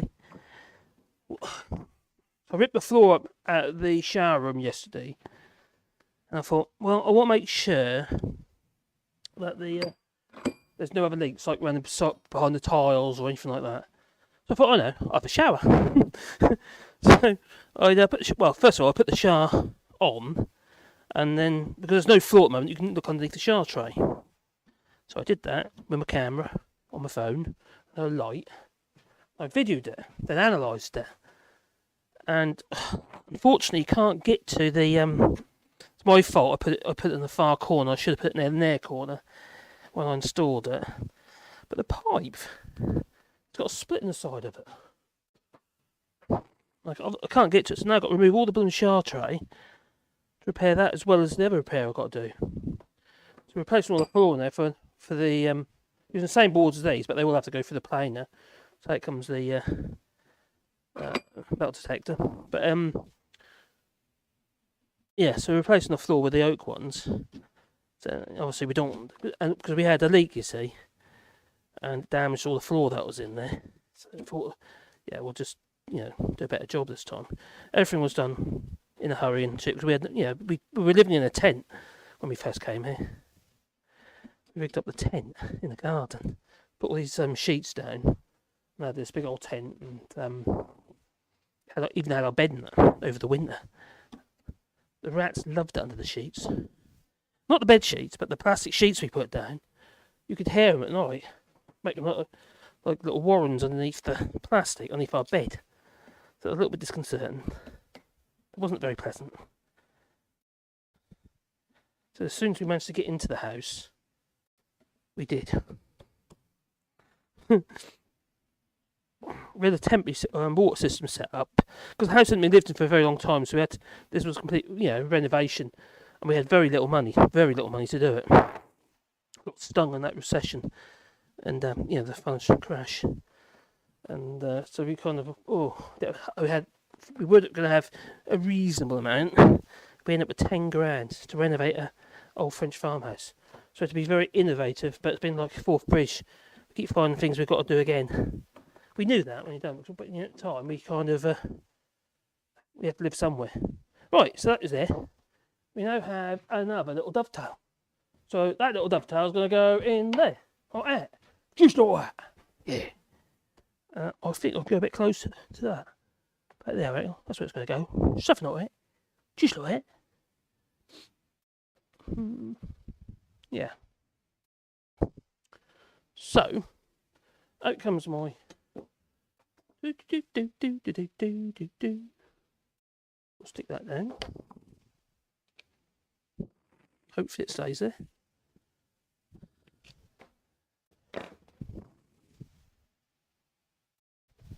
Put double-sided sticky tape.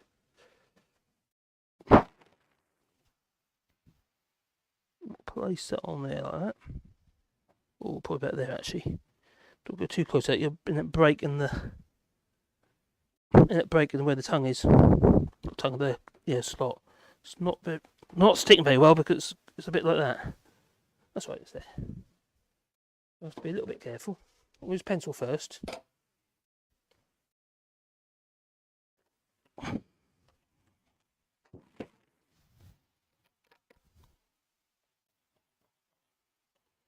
With the pencils, I've got to make sure that I'm on the inside of it. Then we're going to use that. My marking knife. So mark the marking knife.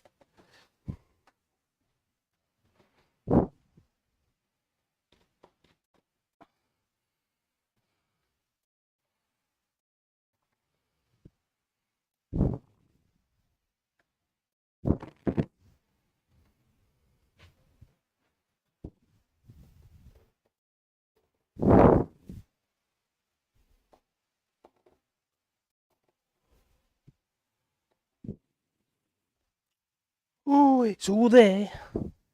Peel that off. Got a condom. Oh, dear, get rid of that. Stick to your bottoms of your feet, it will. I'm just going to.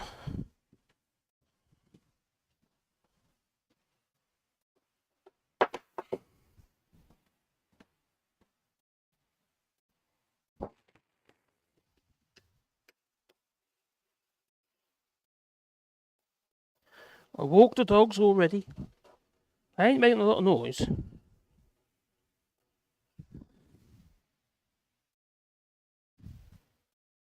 Don't know if it's a good thing or a bad thing.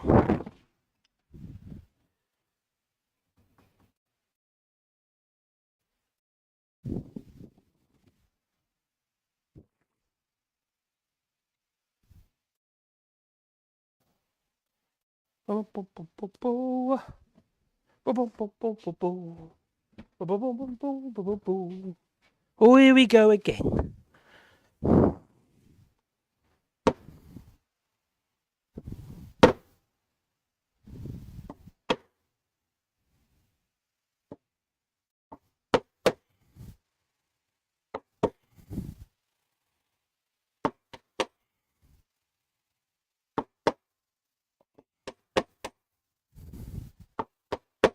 At the moment it looks really dark, this older oak.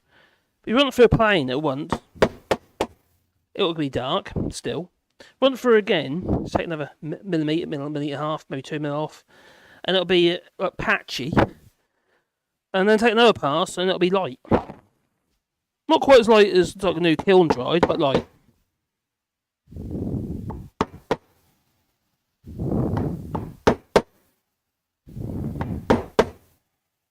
Okay, that's side down.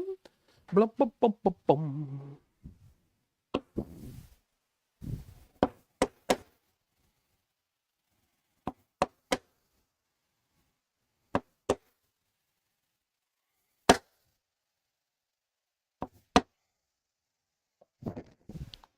So I might actually use the router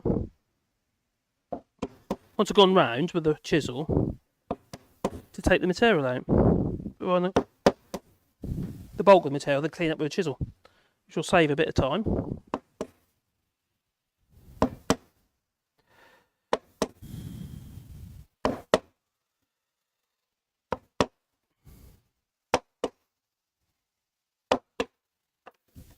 Grab a router.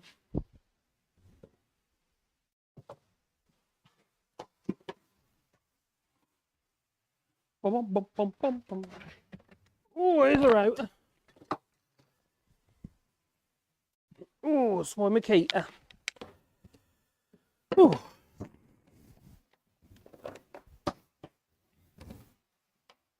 I was hoping to get that shower room all finished before the missus come back, but I've got to let it dry. A bit wet down there. In the shower room, under the floor, and that where's been leaking. Yeah, the pipe was broken. Literally like a split on the side of the pipe. Bit unusual. Well, that's very good. That's a broken one. Needs to be cut down. A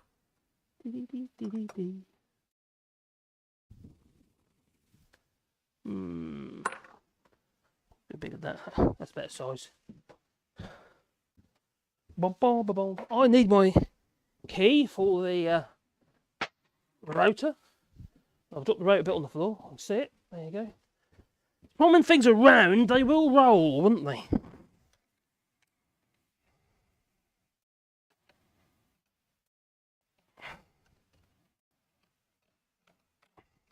Great little collet in there. Allen key collet. That was an extra, but it was definitely worth it. I had this machine a long, long time now. It's quite old now. They still make the, a similar version. Well, it's got more plastic on it, which I don't like. Everything else is kind of metal, which is always good. Stronger. Got to have strong, you see. Right, so I'm going to set the depth. I had to set the depth quite a bit on the other camera, actually, so I'll show you. I'll show you here. How I set my depth is I first put the rotor down, push it down to where so it's touching the workpiece. So now the bit will be flush with the bottom of the sole plate. And then what you do is you grab your bit of wood like that, and you go where your depth stop is over here, and you literally set that, put that in that space here, yeah, in that space there, and push that down to it, like that.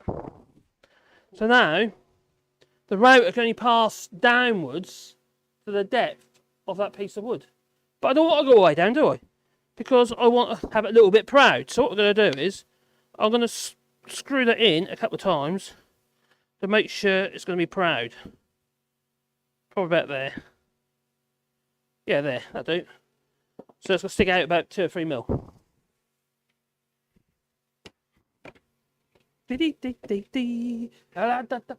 Oh, microphone's still working.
definitely quicker.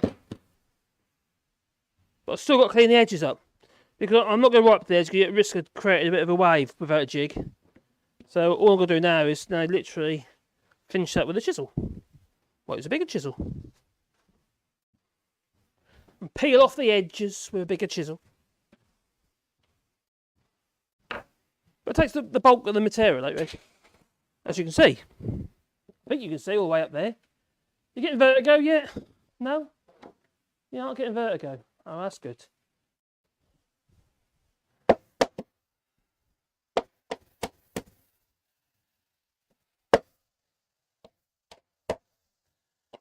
Oh, I think we're better with the other chisel, actually. Wood's hard. So hard. There she blows.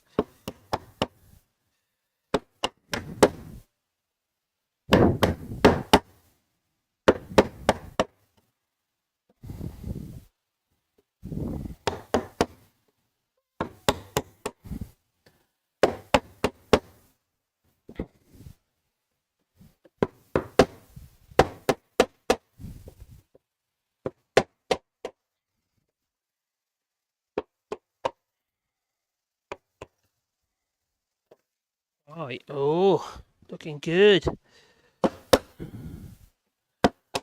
Definitely easier with the rotor. Gives you all that free space to, to chop your bits of wood off into with the chisel. The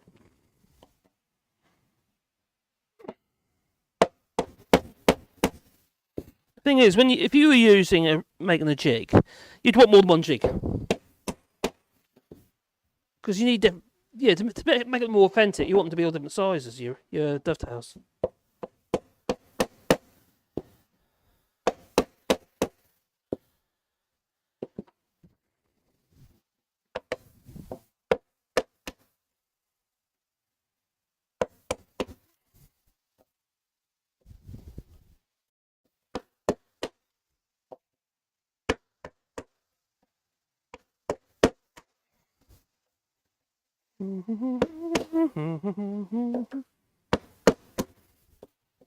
Right, here we go.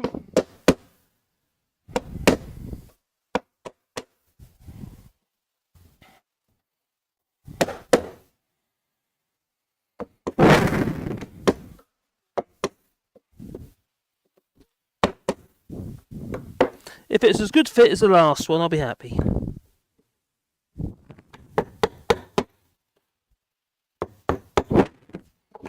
I might have a play about my dovetail jig later.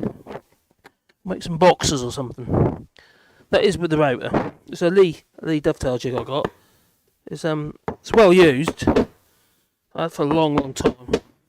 I used to use it a lot, but it's good for doing box joints as well. Like comb joints. Yeah, comb joints.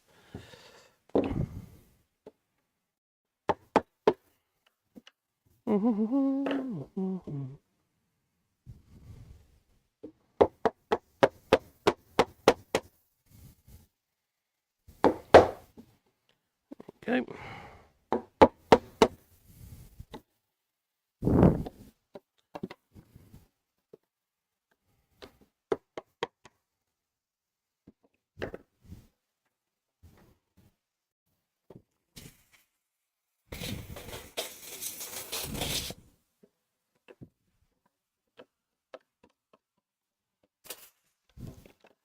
Right, says Fred. What you gonna do then? Do. So it's that way around there. Oh, it's a bit tight. Yeah, a bit tight, a bit off the ends.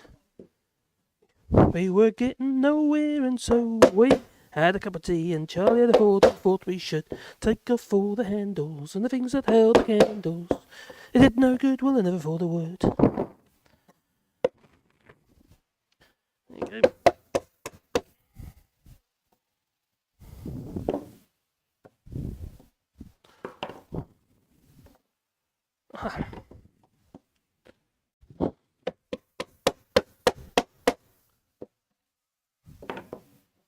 Right, so far, so good.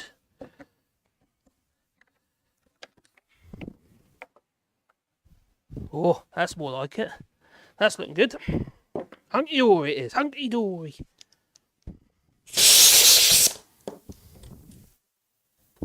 make sure you clean the bottom off.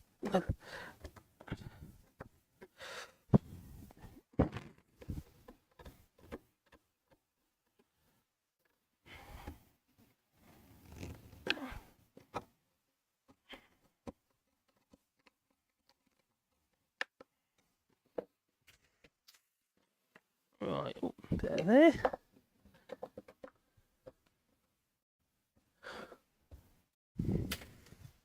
Right, looking good. Oh, have a little dovetail, that it is. So it's going to go in there. Maybe not that way around. What's that way around? That way around. It should go in there. There's that side there. Quite tight. Maybe a little bit on the tight side. Bit more TLC, I reckon. Bit of tender loving care.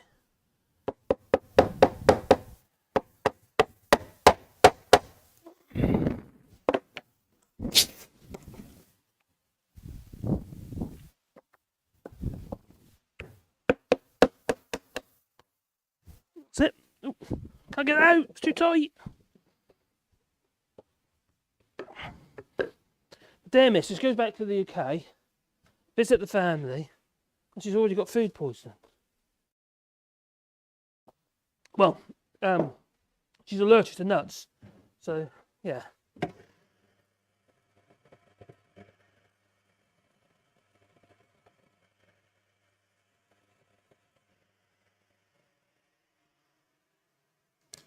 So she ain't feeling too good. Tell you what happens, whenever the family visits, I feel like shit. Always get ill. I always bring those special germs. And whenever Caroline, or even when I went back last year, I hadn't been back for a good long while, or to travel. I say back. I live in France, so it was back as really when you come home, really, isn't it? Anyway, she's not feeling too good. But right, don't it? What happens? Your visitors pass on their germs. If that don't get you, they get you when you visit. Yeah, you get in both directions. So she's probably had a little bit some trace of nuts or something. That would be enough to knock on her back. She doesn't have go into anaphylactic shock. What happens is her blood pressure goes ridiculously low. She's got low blood pressure anyway. Maybe her heart stopped, I don't know. And she feels absolute shit. There we go. Alright, so my block of wood, on my little dovetail, as you can see. There it is. Got a bit of glue inside there. Spread a bit of that glue over there like that. And then they're going to tap that into there. They're quite tight fits, so they don't need clamping down. I could put a clamp on the end if I want to, but I want free space so I want to cut this end so we put a breadboard end on. And on it goes. Well, that went in lovely. That's quite proud, but I'm going to leave it like that. I actually quite like it. I think it's all the way in. Yeah, that's all the way in. That's good. So I'll grab take the arises off. A bit more overzealous this time. I'll take a bit more off because it's sticking out further. Make it intentional. I suppose it does look intentional because of the dovetail in the door.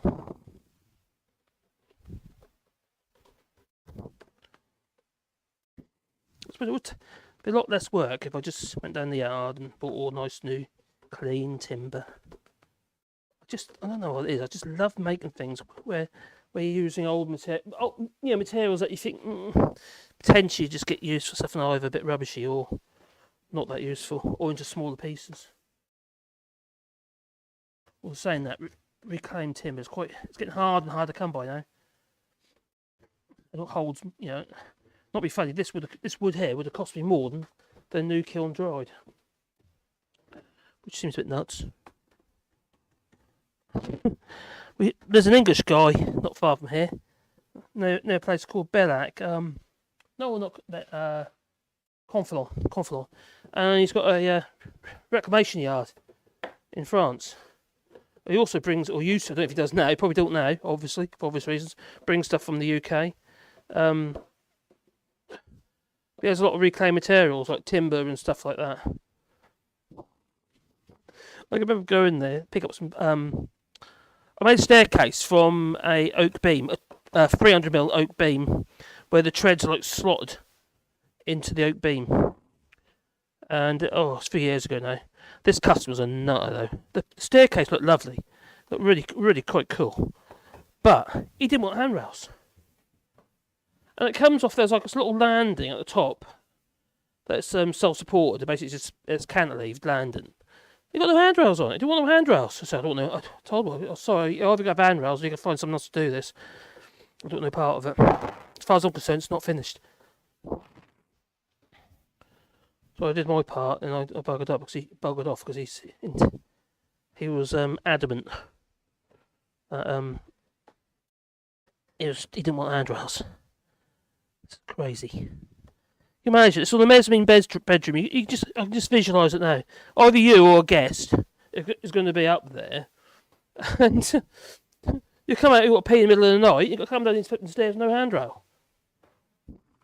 Or what if you're somebody prone to sleepwalk? Or death walk. Silly people. I bet he's a Brexiter.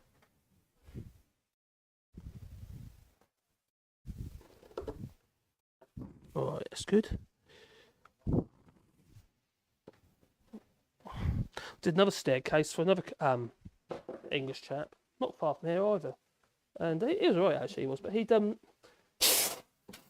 sold like equipment for ponds, for fish, for koi fish. Yeah, quite big stuff as well, big pumps and that. He was dreading Brexit, absolutely dreading it, because he knew full well that he's going to have a lot of problems with importing the pumps. He used to sell a lot of stuff into the EU as well, which I imagine that's all ended now. So many businesses suffered. It's all very well for the likes of, Boris Johnson say, oh, F business, what have you, but without business you have no GDP. There you go, there's another lovely little dovetail sitting there like that. Oh, it's so pretty. It's so pretty. Got dovetails all over the place now. There's one there, there's one up there. So kind of, trying to make the whole thing look authentic. Now we've got this problem here. I say it's a problem. I don't actually think it's a problem. We've got like a finger. Oh god, stuck. Oh no, it's not. It's out. Yeah, there's a hole here. It goes right through. And there's various ways you can sort that. One is you can put it's like a peg. You drive a peg in, so like a tapered piece of timber. Clean this up. Then you drive it in, and then you have all gaps around it. So you get all the other little tapers. You put them beside them, glue them all in, until eventually you have like a piece of end grain in there. Or you can use a jig and a router and actually drop a bit of wood in. But I don't want it to look. Whatever I do, it needs to look like it's more natural. Natural. Better check these. There you go. Hello. La la la la. Scroll down. Got here now. Oh, gotta go. It's dinner time. Okay, Bernard, have your dinner. Enjoy your dinner. What you have then? You make me jealous. I'm having to cook for myself, and I'm always doing too much to tear ass and hurry. Oh, that wasn't that. Oh, Duke had a nice nap. Gonna stick something in the oven. Ooh, be right back, he says. Casper Northerner, thanks a lot. Good tutorials on YouTube, but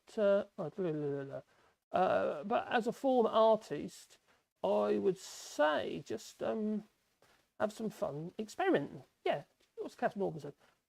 Yeah, I'm good, thanks. I've got some printing plates. Ooh, printing plates. Oh, cool.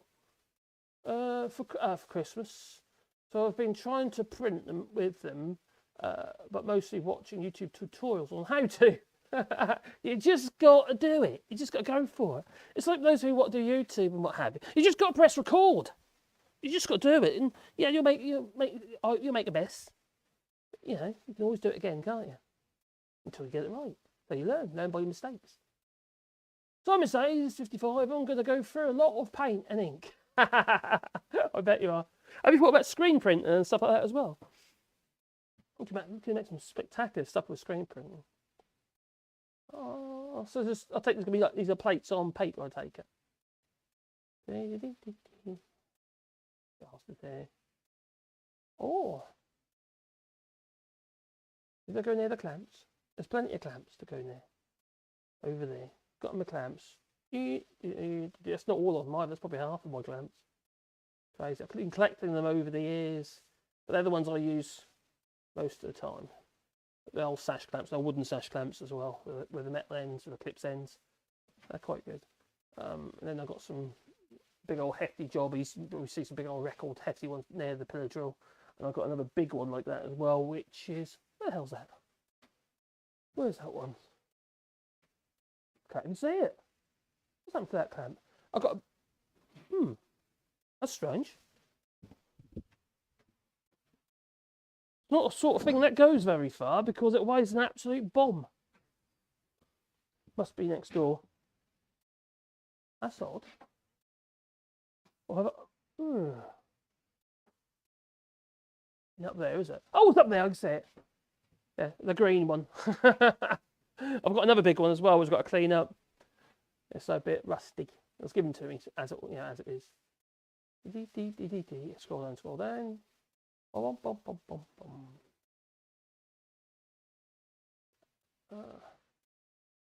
Looks like a butterfly. They do, they're all dovetails, don't they? Yeah, that's what butterfly shaped. But yeah, I might be able to show you a little bit close. I've got to be careful with this. Pull the cable out. You can see that one there. That's in there now. And then that one over there. So, yeah. We call them dovetails because they're like, you know, like a dovetail. We could just call them double victories, couldn't we?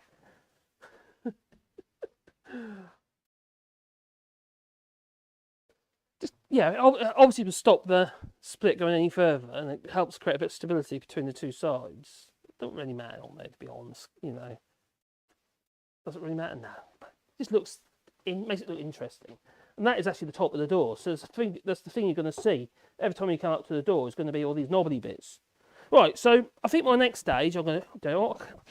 So I've got a good idea how long the breadboard end has got to be. I'm hoping I ain't got to put a breadboard end on both ends because that'd be a pain in the neck. I don't really want to do that. So a breadboard end basically goes across the end of your end of your workpiece. The reason why they call it breadboard end because generally breadboards have them on the old-fashioned breadboard ends. So as you can see, that's all like wonky and crappy. But the door itself isn't actually tall enough. I need a little bit more room. And to do that, I'm going to cheat, and it's probably a good idea anyway, because it looks a bit shit, and also hold the end of the door a little bit straighter. So there'll be loads of clamps going in there and stuff to try and hold it all together. But also with the breadboard end, you mustn't resist its movement, especially if you're dealing with newer timber, because obviously expand and contract. So you've got to try and allow it to move. So if you put any fixings in, they can only be in the middle, or one end if there's plenty of movement, but generally in the middle, because then you're halving the potential growth. So your growth can go one way or the other way from that fixed point. So everything else has to be almost like a slot. And then breadboard ends generally are a slot. But how do I put a slot on the end of this when the wood is going like that? I'm not going to do that. What I'm going to do is just my domino dowler, which is the Festool domino dowler, and I'll be placing in there the bark. I'll show you.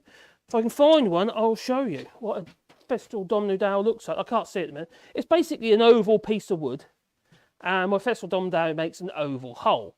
So that oval hole will be slightly wider than the piece of wood, so it can slide in the hole. It'll be tight in one side, so it'll be tight and safe for it. It could be tight in the actual door itself, but where it goes into the breadboard end, it'll need to be able to move. You mustn't try and stop it from moving. If you do, you're hiding to nothing. There is one here somewhere. I can't see it now. Oh, it don't matter. It don't matter. So I need my tape.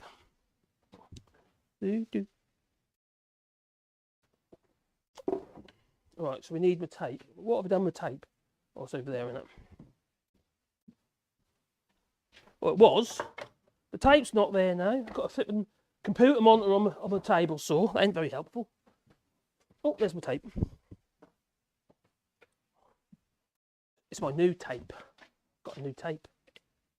I say it's new, it's probably about 8 months old, but it's been sitting there, not been used.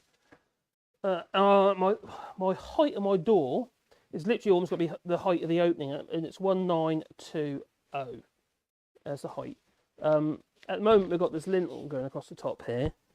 There's 2 pieces of timber either side at the moment. They're going to be removed and be replaced with beams, so chunky timbers. So I've got the chunky timber across the top. I'm just going to marry it with these old chunky timbers. I'm going to have to make them good as well on the sides there. So I've allowed for that in the width of this door. The door will need trimming or adding on or whatever to fit the space, but the height is fixed. So it doesn't need to be 1920 in height, because I want some free space underneath, because you want to open the door, you want to catch on the floor anywhere. And it doesn't, even if it has 10 millimeters underneath the door, that's fine. You know, absolutely fine. I just want to block most of the air from one room to the other. So it's 1920. So how much space do I get? That is a good question. So I need a square, a big square. Here's a big square that I prepared earlier. Okay.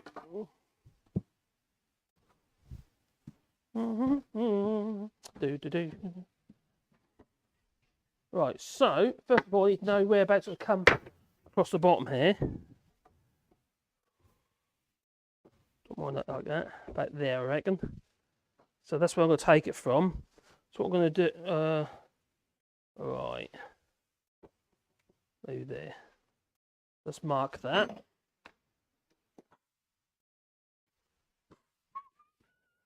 Oh, it's just going to come off that point there. Don't need to mark it yet. So that's where my tape is going to come off there. That's the edge. It's touching the edge of the actual end of the door. So it's going other camera, face cam off. So what I did was I just placed this up to the end here and worked out where it's going to come at that point. And then I need to do pretty much the same at this end. I've got and see how much space I can gain here on the top of the door. And I've got to lay for the breadboard. So my tape's got to come from here, because that's not going to be cut at that point. It said 1920. Oh, do you know what? I've got quite a bit of room here.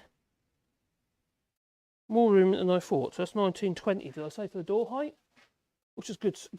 So I can, what I'm going to do is then, I'm going to rip this end off, removing as much rubbish as I can, because this is going to have a breadboard end, maybe to there.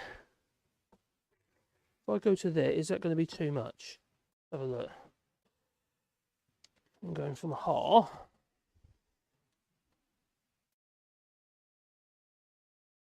Not at all. I'll rip more off at the bottom as well. Oh, that's looking good. That's looking good. Oh, I'm quite pleased about that. So, what I'm going to do is then I'm going to go to wherever I can here. There's plenty of room. To there. I've got to be careful with that area here. I don't go too into that. What happens? I just fall off. It looks stupid. It just looks stupid. So I want to maintain some of that, not on there. To about there. That's it. We'll do that there. So let me just put a mark.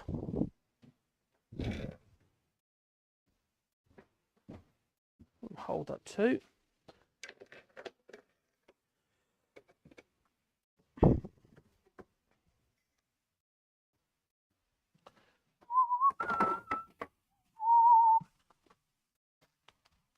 Hopefully this jig is going to be long enough. I don't think it is. I've got a long one somewhere. Where is that? Right, if it's not, we'll do a bit of it and move it. I need so much stuff. I need. So I'll run it across there to basically to my marks. Then I'll just carry on. Find my mark first. There's there. That's pretty good. Right.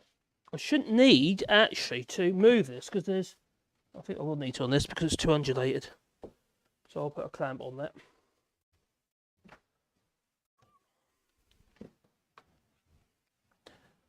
Normally, when I use this on my shutters, I'm doing shutters for customers, what have you, using Volley boards. The screws just poke through. These screws here just poke through, and what they do is they grip the wood, so you don't need to use a clamp. But because this door's like that, all the boards, you can't really. Oh, use don't clamp that. That's too thick.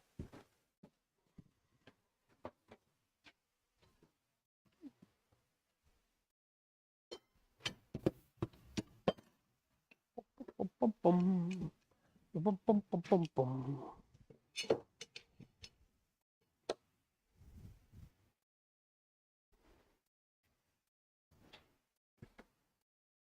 Skill saw, where are you?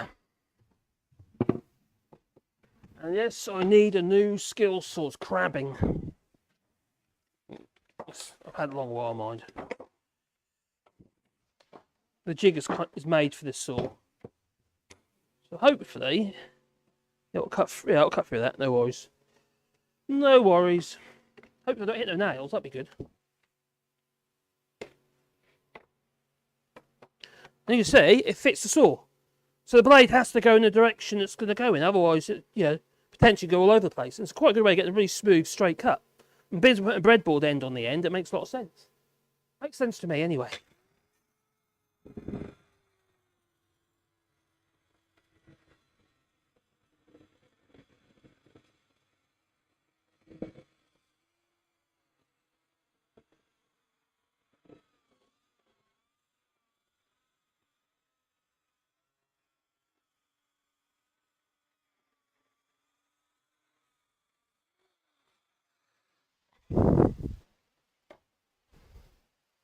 Oh, only just. I think some of that oak's like 35mm thick.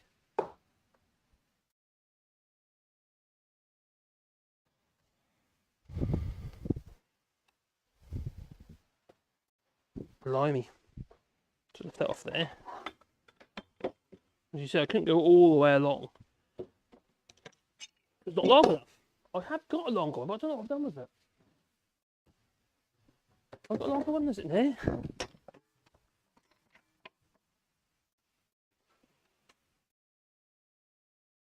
Not in there, not in that box. Nope, it's not there.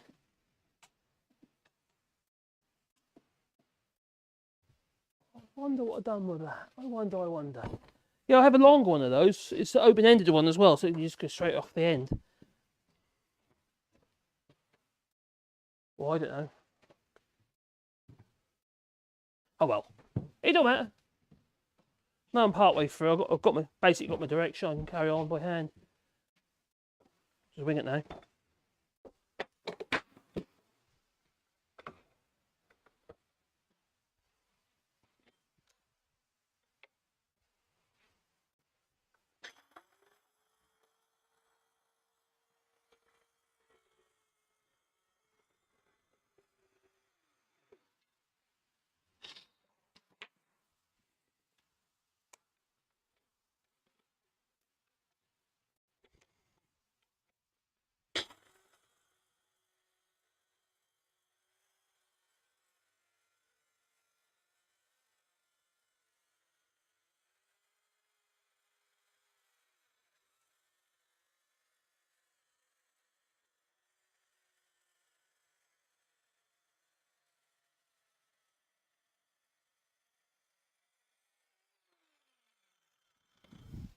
Oh, wonder what I can do with them. Even they won't go to waste. That'd be plugs or something.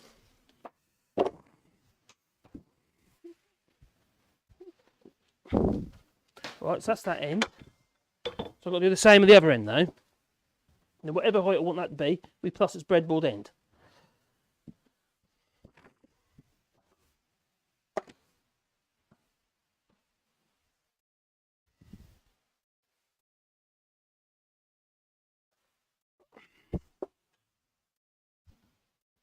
Just put it in there, but might need to put that there and I'll get away with that. I've got nails in this end, so I've got to be careful. No, my nails! What fork handles? What fork handles? No fork handles! Bum, bum, bum, bum. La da da da da da da da da da da da. And now. Do do do do do do. Well, it's 192. So let's come back there, I reckon. We get back. We get to about there. 186. That give me about 600 for. Is that enough? Let's go for that one. 6. Yeah, about 6. No, it would be smaller than that, wouldn't it? Let's go back again. Take a bit more off. Like that. 600. Well, at least 600 from 191 because I've got to allow for the gap under the door and the gap at the top of the door. So we're going to come back on there to. That'll do. That's good. Ooh, just moved it. Oh, sorry, it's fine.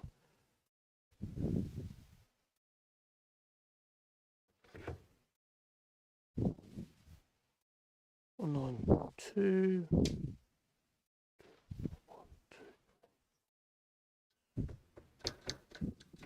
There. That's good. That'll do it.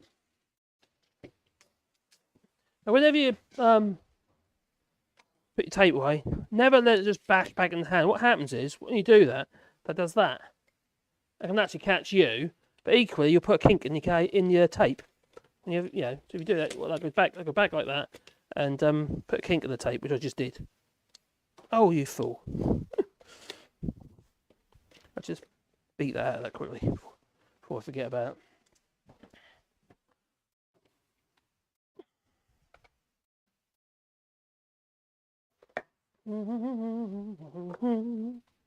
Right.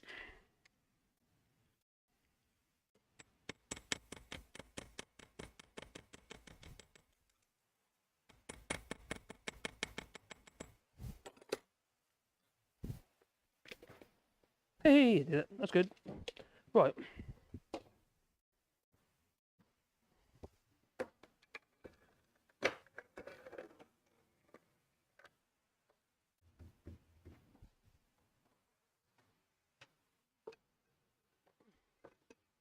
Same problem as the other side. It's all undulated. It's not going to cut all the way through. It's not cut all the way along its length. Like I say, I do have a longer one, but I can't. God, I ain't got a clue where it is. Got a clue. Oh, I do have a rail saw as well. I've used that. Oh, this will be fine. It's the bottom door, so I haven't got to put any. There's no breadboard ends on the bottom of the door. Literally, just going to be cut off. Right, clamp on there.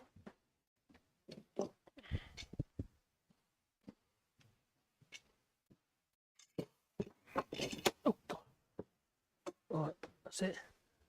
Line it up with it. There.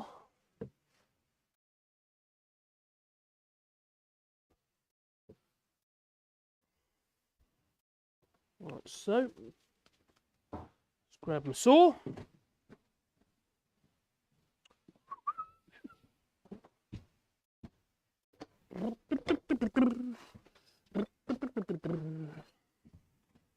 What are we doing for time? Oh, I've been streaming for 2 hours 20 minutes. That's not too bad. Means it's about 20 past 9. Yeah, here in France. I'll get this end chopped off and have a bit of a clean up, and maybe I'll do a couple of little bits pieces, and I'll call that it for tonight.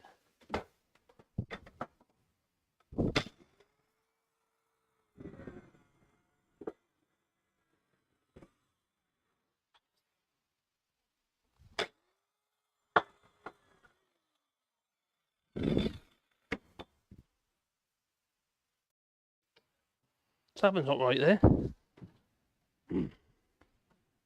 That moved.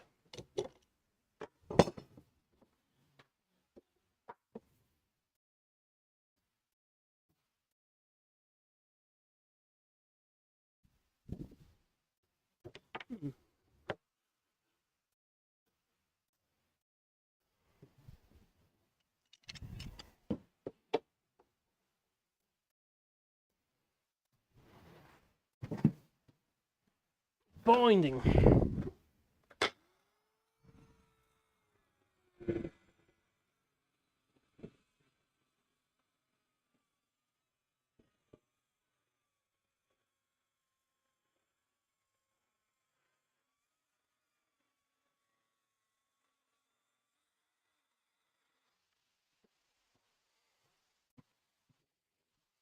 That blade needs sharpening or replacing.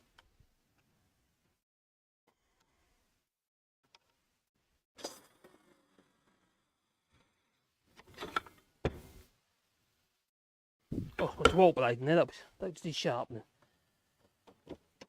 There's blades and there's blades. Some, you know, if you get a decent quality blade, Dwelt Series 1 or something like that, you know, or even those Saxton blades, Saxton Pro blades, they're very good. They have nice big teeth.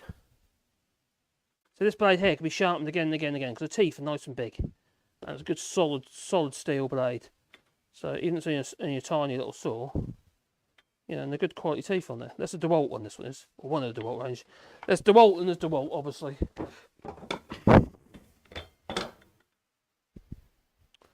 Boom, boom, boom. Boom, boom. So I'll move that in a bit. So I better redo my line. So I can see whereabouts it's got to go. So I went to the original line, it was kind of binding for some reason. So I started again. That's good. There we are.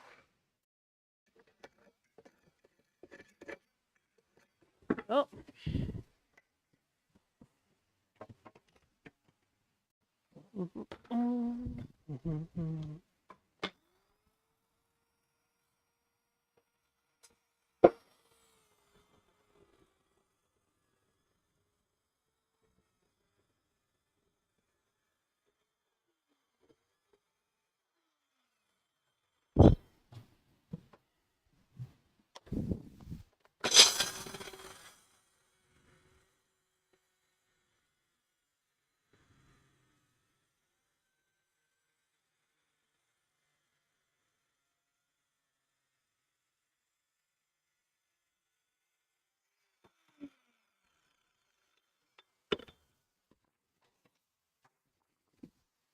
Boom, boom, boom, boom, boom, boom. Right, that's good. Although it's not straight. Ooh, booger. Be a bit tricky with this blunt blade. Right, bring that down, bring that up. Again.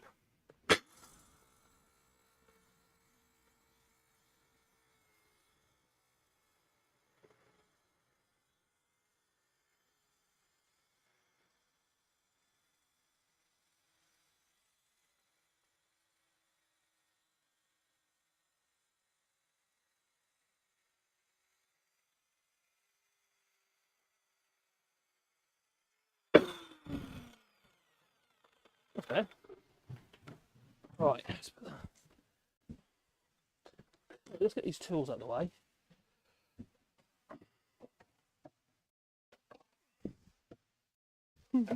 I think tomorrow I need a big clean up. Put my gear away where it belongs. Right.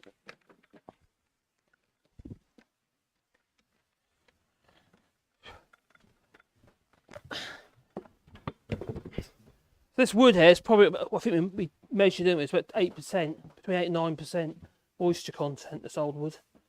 So it's very, very dry. And because of that, it's actually lighter. Because it's got less moisture, less resin in it. It's very old, you see.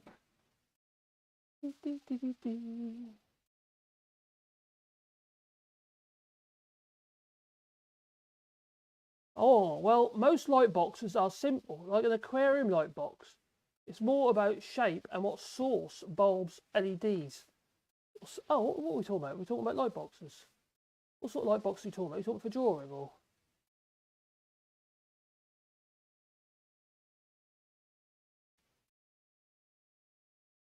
Oh, la, la, la. These days it's really easy to make a light box.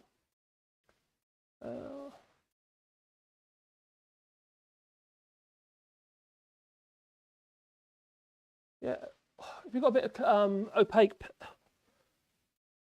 give it some opaque acrylic, you know, a bit of perspex. You basically make a wooden box. You know, you can screw your perspex down to your wooden box, and then you need light source in there. This day and age, you have a cool light source, so it'd be like cool as in low temperature LEDs, can't you? So but it's saying that you can actually buy light boxes quite cheap. You can buy like a light pad, USB pad light pads if you're into small stuff. I've got my light box that I used to use for photography. It was about 2.5 feet by 1.5 feet. It was a good, yeah, 18 inches by 2.5 feet, so it'd be 30 inches. Yeah, that's about right. Yeah, quite large light box. Used to use for my transparencies and my negatives, because you do a lot of large format stuff. Heat lamp or something I use. My glass hoses. What? Now I'm getting confused. I think the one I looked at was the UV lights. They were all pretty expensive.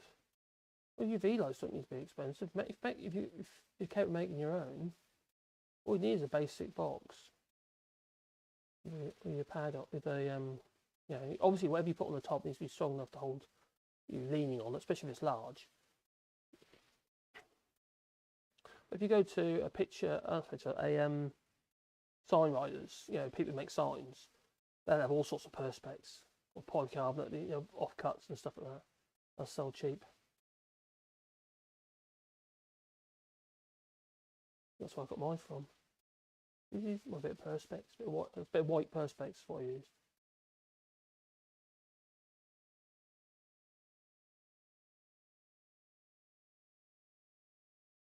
Hello, Johnny. Great tool I want to make. Yeah, let me show you. It's very simple. If you want to make pretty much perfect straight cuts, it works really well. It's you make them for jigsaws even. I've actually got one down here for jigsaw. That's for jigsaw. You put your hole at each end with a jigsaw like so, because then you can actually use that to eye up where your line is, and then you put one little clamp on there. In this case, it's got little screws just poking through, and they grip it. And you actually create an almost perfectly smooth. And I think I did it in the video actually. I think it's in a previous video or a live stream I did a while back. And yeah, jigsaw jig like that. Really simple to make. Again, it's just a piece of laminate flooring. If you go to any old often when you go to like B&Q's place, they'll have this or like scraps of stuff put in a trolley, and you know, either free or sell a whole load of it for like a £5 or something stupid. The idea being that they're little bits from their displays, but it's just a bit of old laminate flooring. Really good for doing jigs because it's smooth and shiny. You just put a bit of wax on it and it's slippery. But this one here is one I made recently actually for that. I'll show you my other one. I've got two. The one I originally made here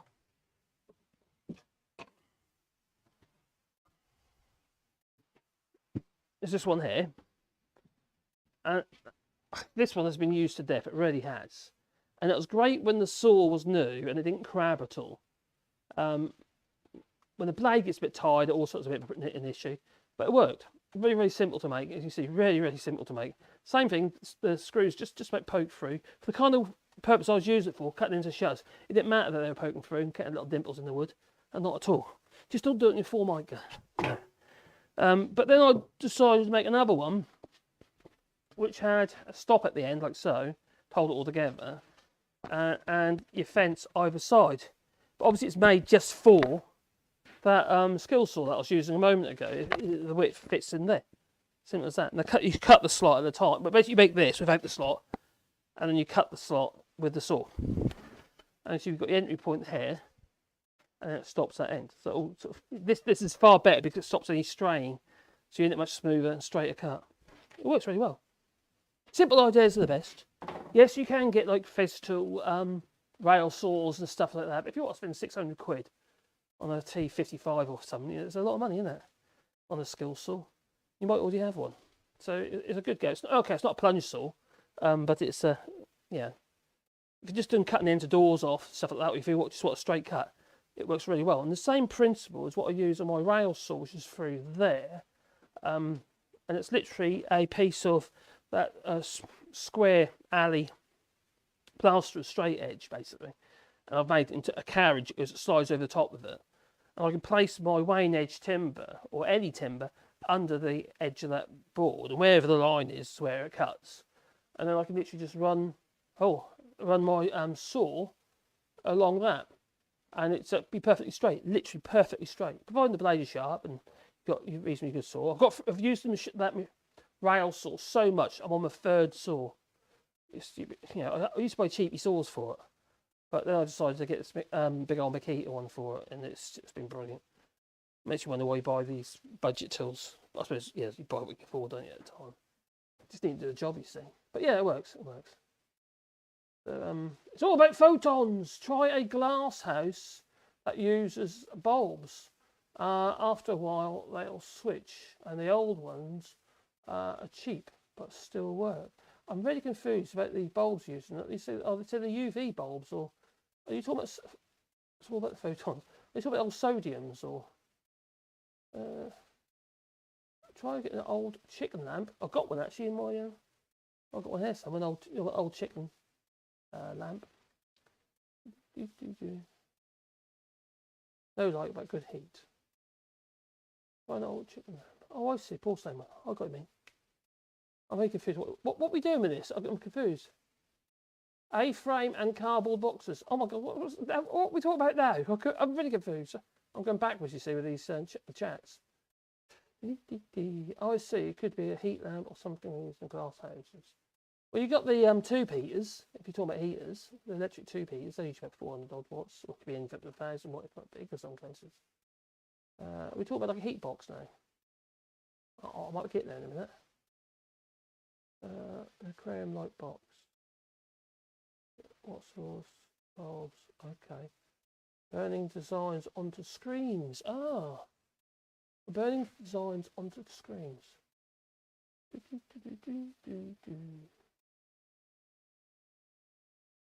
How's that going to work? Nah, I'm confused. What? Those kinds of old antique Dutch doors have often a draft strip of thick saddle leather underneath. It might do that. That's quite a cool idea. Yeah, to be fair, that's what's on our other door. Not leather though. It's oh, what's I put on there? A bit of carpet. Can't see it. It's because I put a bit of wood over top that traps it, and yeah, it works. I think it's got a bit worn though. Actually, I think it's got a bit frayed. That's a good idea though. Old saddle leather. So yeah, got a bit of older like saddle leather on here. You can probably, I don't know if you can see that.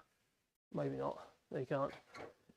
Which I use for stropping my chisels and stuff sometimes if I'm not using my hands. Scroll down, so let me go. David, hello David, or David Phipp.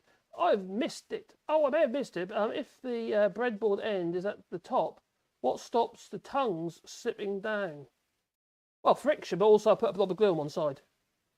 You might have saw that yesterday. Just on one side and not on both sides, because obviously you don't want to split the loose tongues, the loose tenons. Yeah, loose tongues. Sorry. But yeah, I've had that problem before. You don't generally have breadboard ends at the bottom of a door anyway. But not that you could do. I suppose there's a reason why not. But if it's shutters and that, you generally don't. You just have them at the tops. The idea is sort of water getting in the tops of the edge of the door. But the main reason why I'm putting a breadboard end on is because the fact the door's too short. I need to gain about 50, 60 mil. So that's the idea. That's why I was going to have a breadboard end on there. So that, yeah, on here, on this end. I'm not putting it on the other end. But you are right. Yeah, they can work their way down. The other thing is you could just put some pins in. So if you're using these 23 gauge pins, such as out of this little old gun, they're tiny little things they are.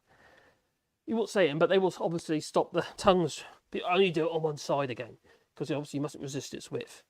But, yeah, but if I show you that little tiny little things, they're skinny old things. They're basically for trimming. So if you're putting old trims around, furniture, oak furniture, it's obviously, or pine or chestnut or walnut, whatever you use.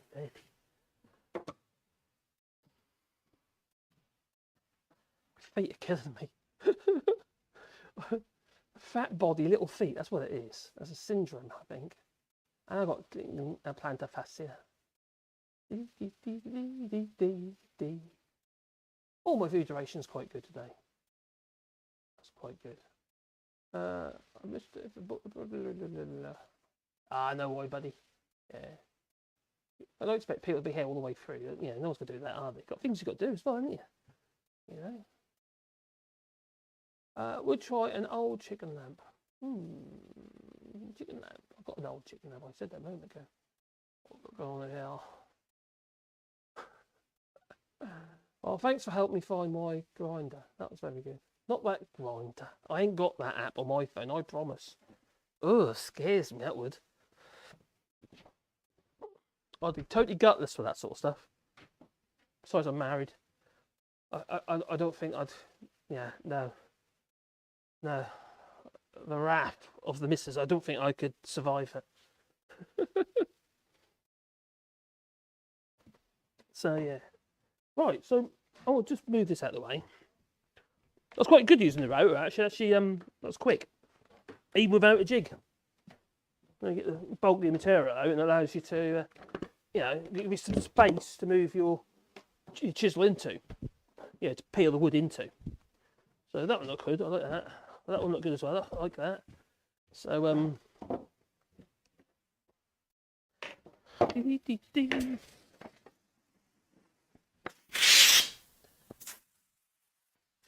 there's a couple of things I wish I did do and have this at the back of the door in some ways, and that's because of where I put the tongues, because I can see the slots in some cases of the original slots, or I should have cut the old you know, grooves off completely.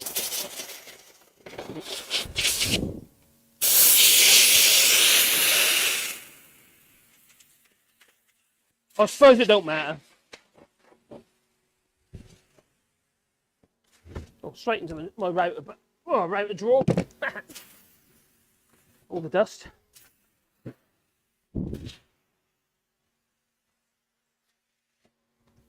All right.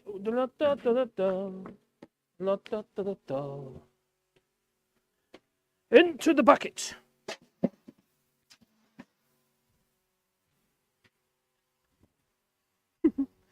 Do you know what this reminds me of? This reminds me of when I went to see HMS Victory with my father when I was a kid. And my dad wanted a bit of HMS Victory. So he bought a bit of HMS Victory and it just looked like a lump of wood like that. It could be any old lump of wood. Oh, it's in a little plastic box as well. I think I still got it somewhere actually.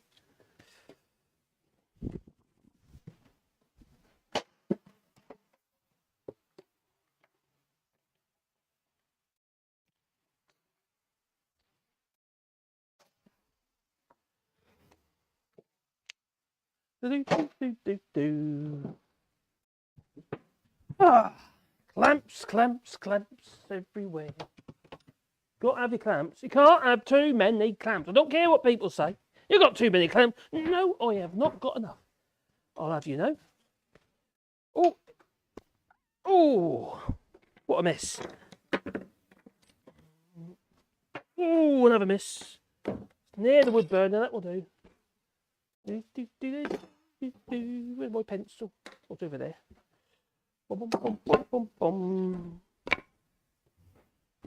Breadboard end, I'll do that tomorrow. The breadboard end. La la la la la la la. Looking good though. I'll tell you what must make sure I have a hunt for tomorrow is all my little bits of old iron work, like the old studs and stuff. I want to put some weird bits of iron in it. I might even just set some random bits of rusty iron in it anyway. So what happens? They'll create like make bits go black and shit like that. Might not be a very good idea, but hey. Bum bum bum bum bum.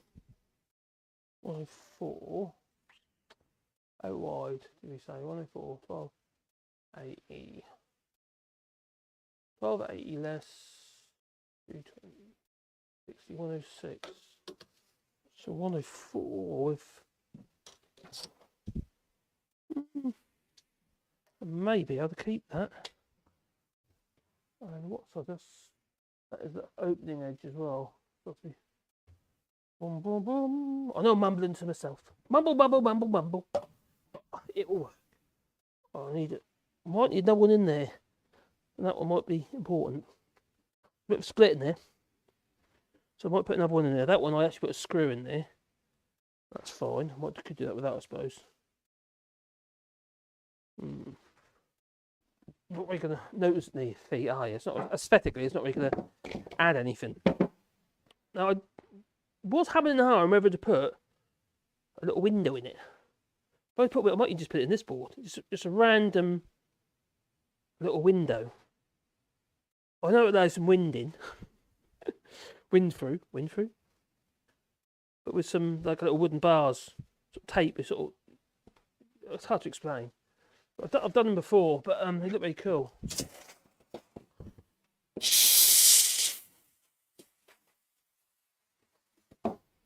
The only downside with the store, but again in the summer, saying that in the summer, it's probably going to be open all the time. That one that needs to be. So when you've got bits like this, and this piece here, I don't know if you see that, that's split, yeah, that needs to be glued up. Now all I'll do is I'll just glue that and put a wedge in between there, and that'll hold that in place. Yeah. That's what I'm thinking anyway.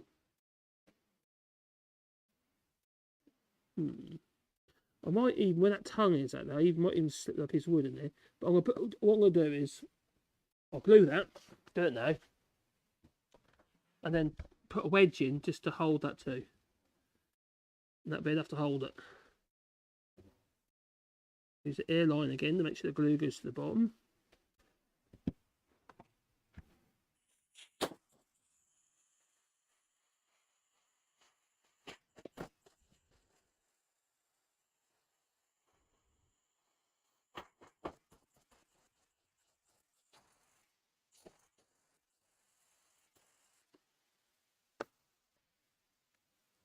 Oh. Nope. I'm overzealous for the glue, but it doesn't matter, so I'll get cleaned off. Or make sure at least it's in there. So I'm going to put a wedge in there. Where's my wedge? Who stole my wedge? You got my wedge? Well, I've got to make a wedge. Oh, here we are, there's a wedge. I'll put that in there like that, then put that wedge in there like that as well. There you go. Okay, I wedged it. I do it.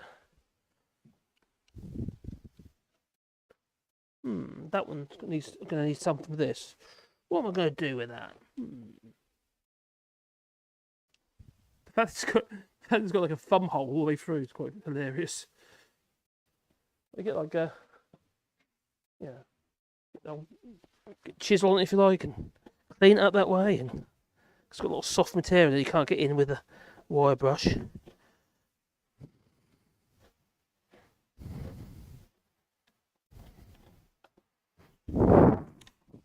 What can I do with that?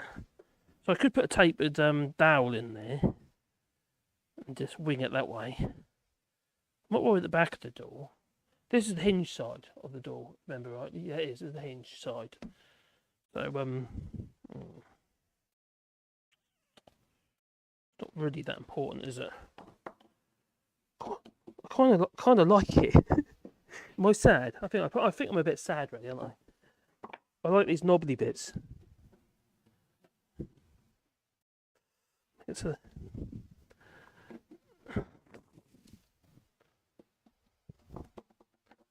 decide whether or not I'm gonna fill it with wood or whether I'm gonna leave it. Put something random in it, like a. I thought what you could do. Carve a mouse. Have it coming out the hole. That's what you could do. Like what these. Oh, it was that famous furniture maker used to put mice. You know, there's always like a hidden mouse crawling up the legs somewhere of the furniture. Who was that? I can't remember who it was now.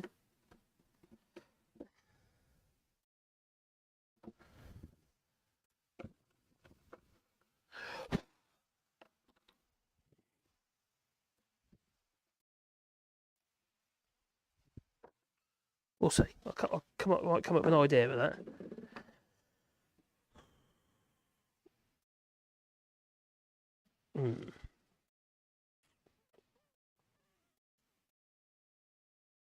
On in there like that. So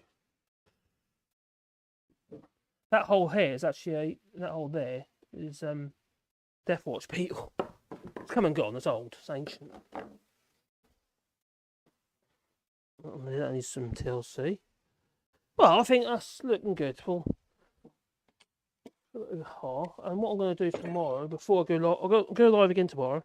It's tomorrow, Friday, isn't it? I've got some jobs to do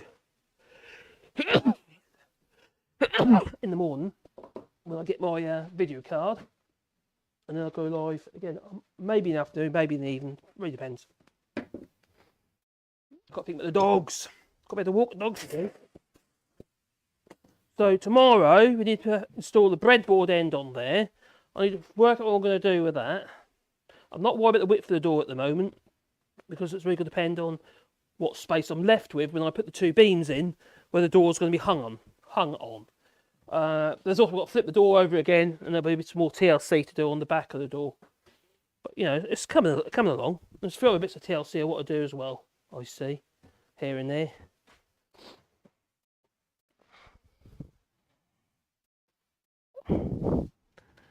See, bits like that. Oh, anyway, I'm mumbling, aren't I? I'm mumbling to myself. Keep forgetting that. There's people here.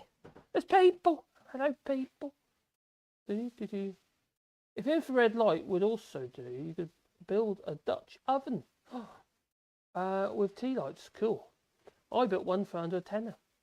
But some inks and paints do need light.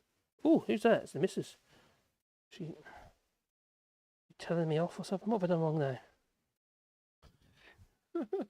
Maybe. Oh, what's she saying?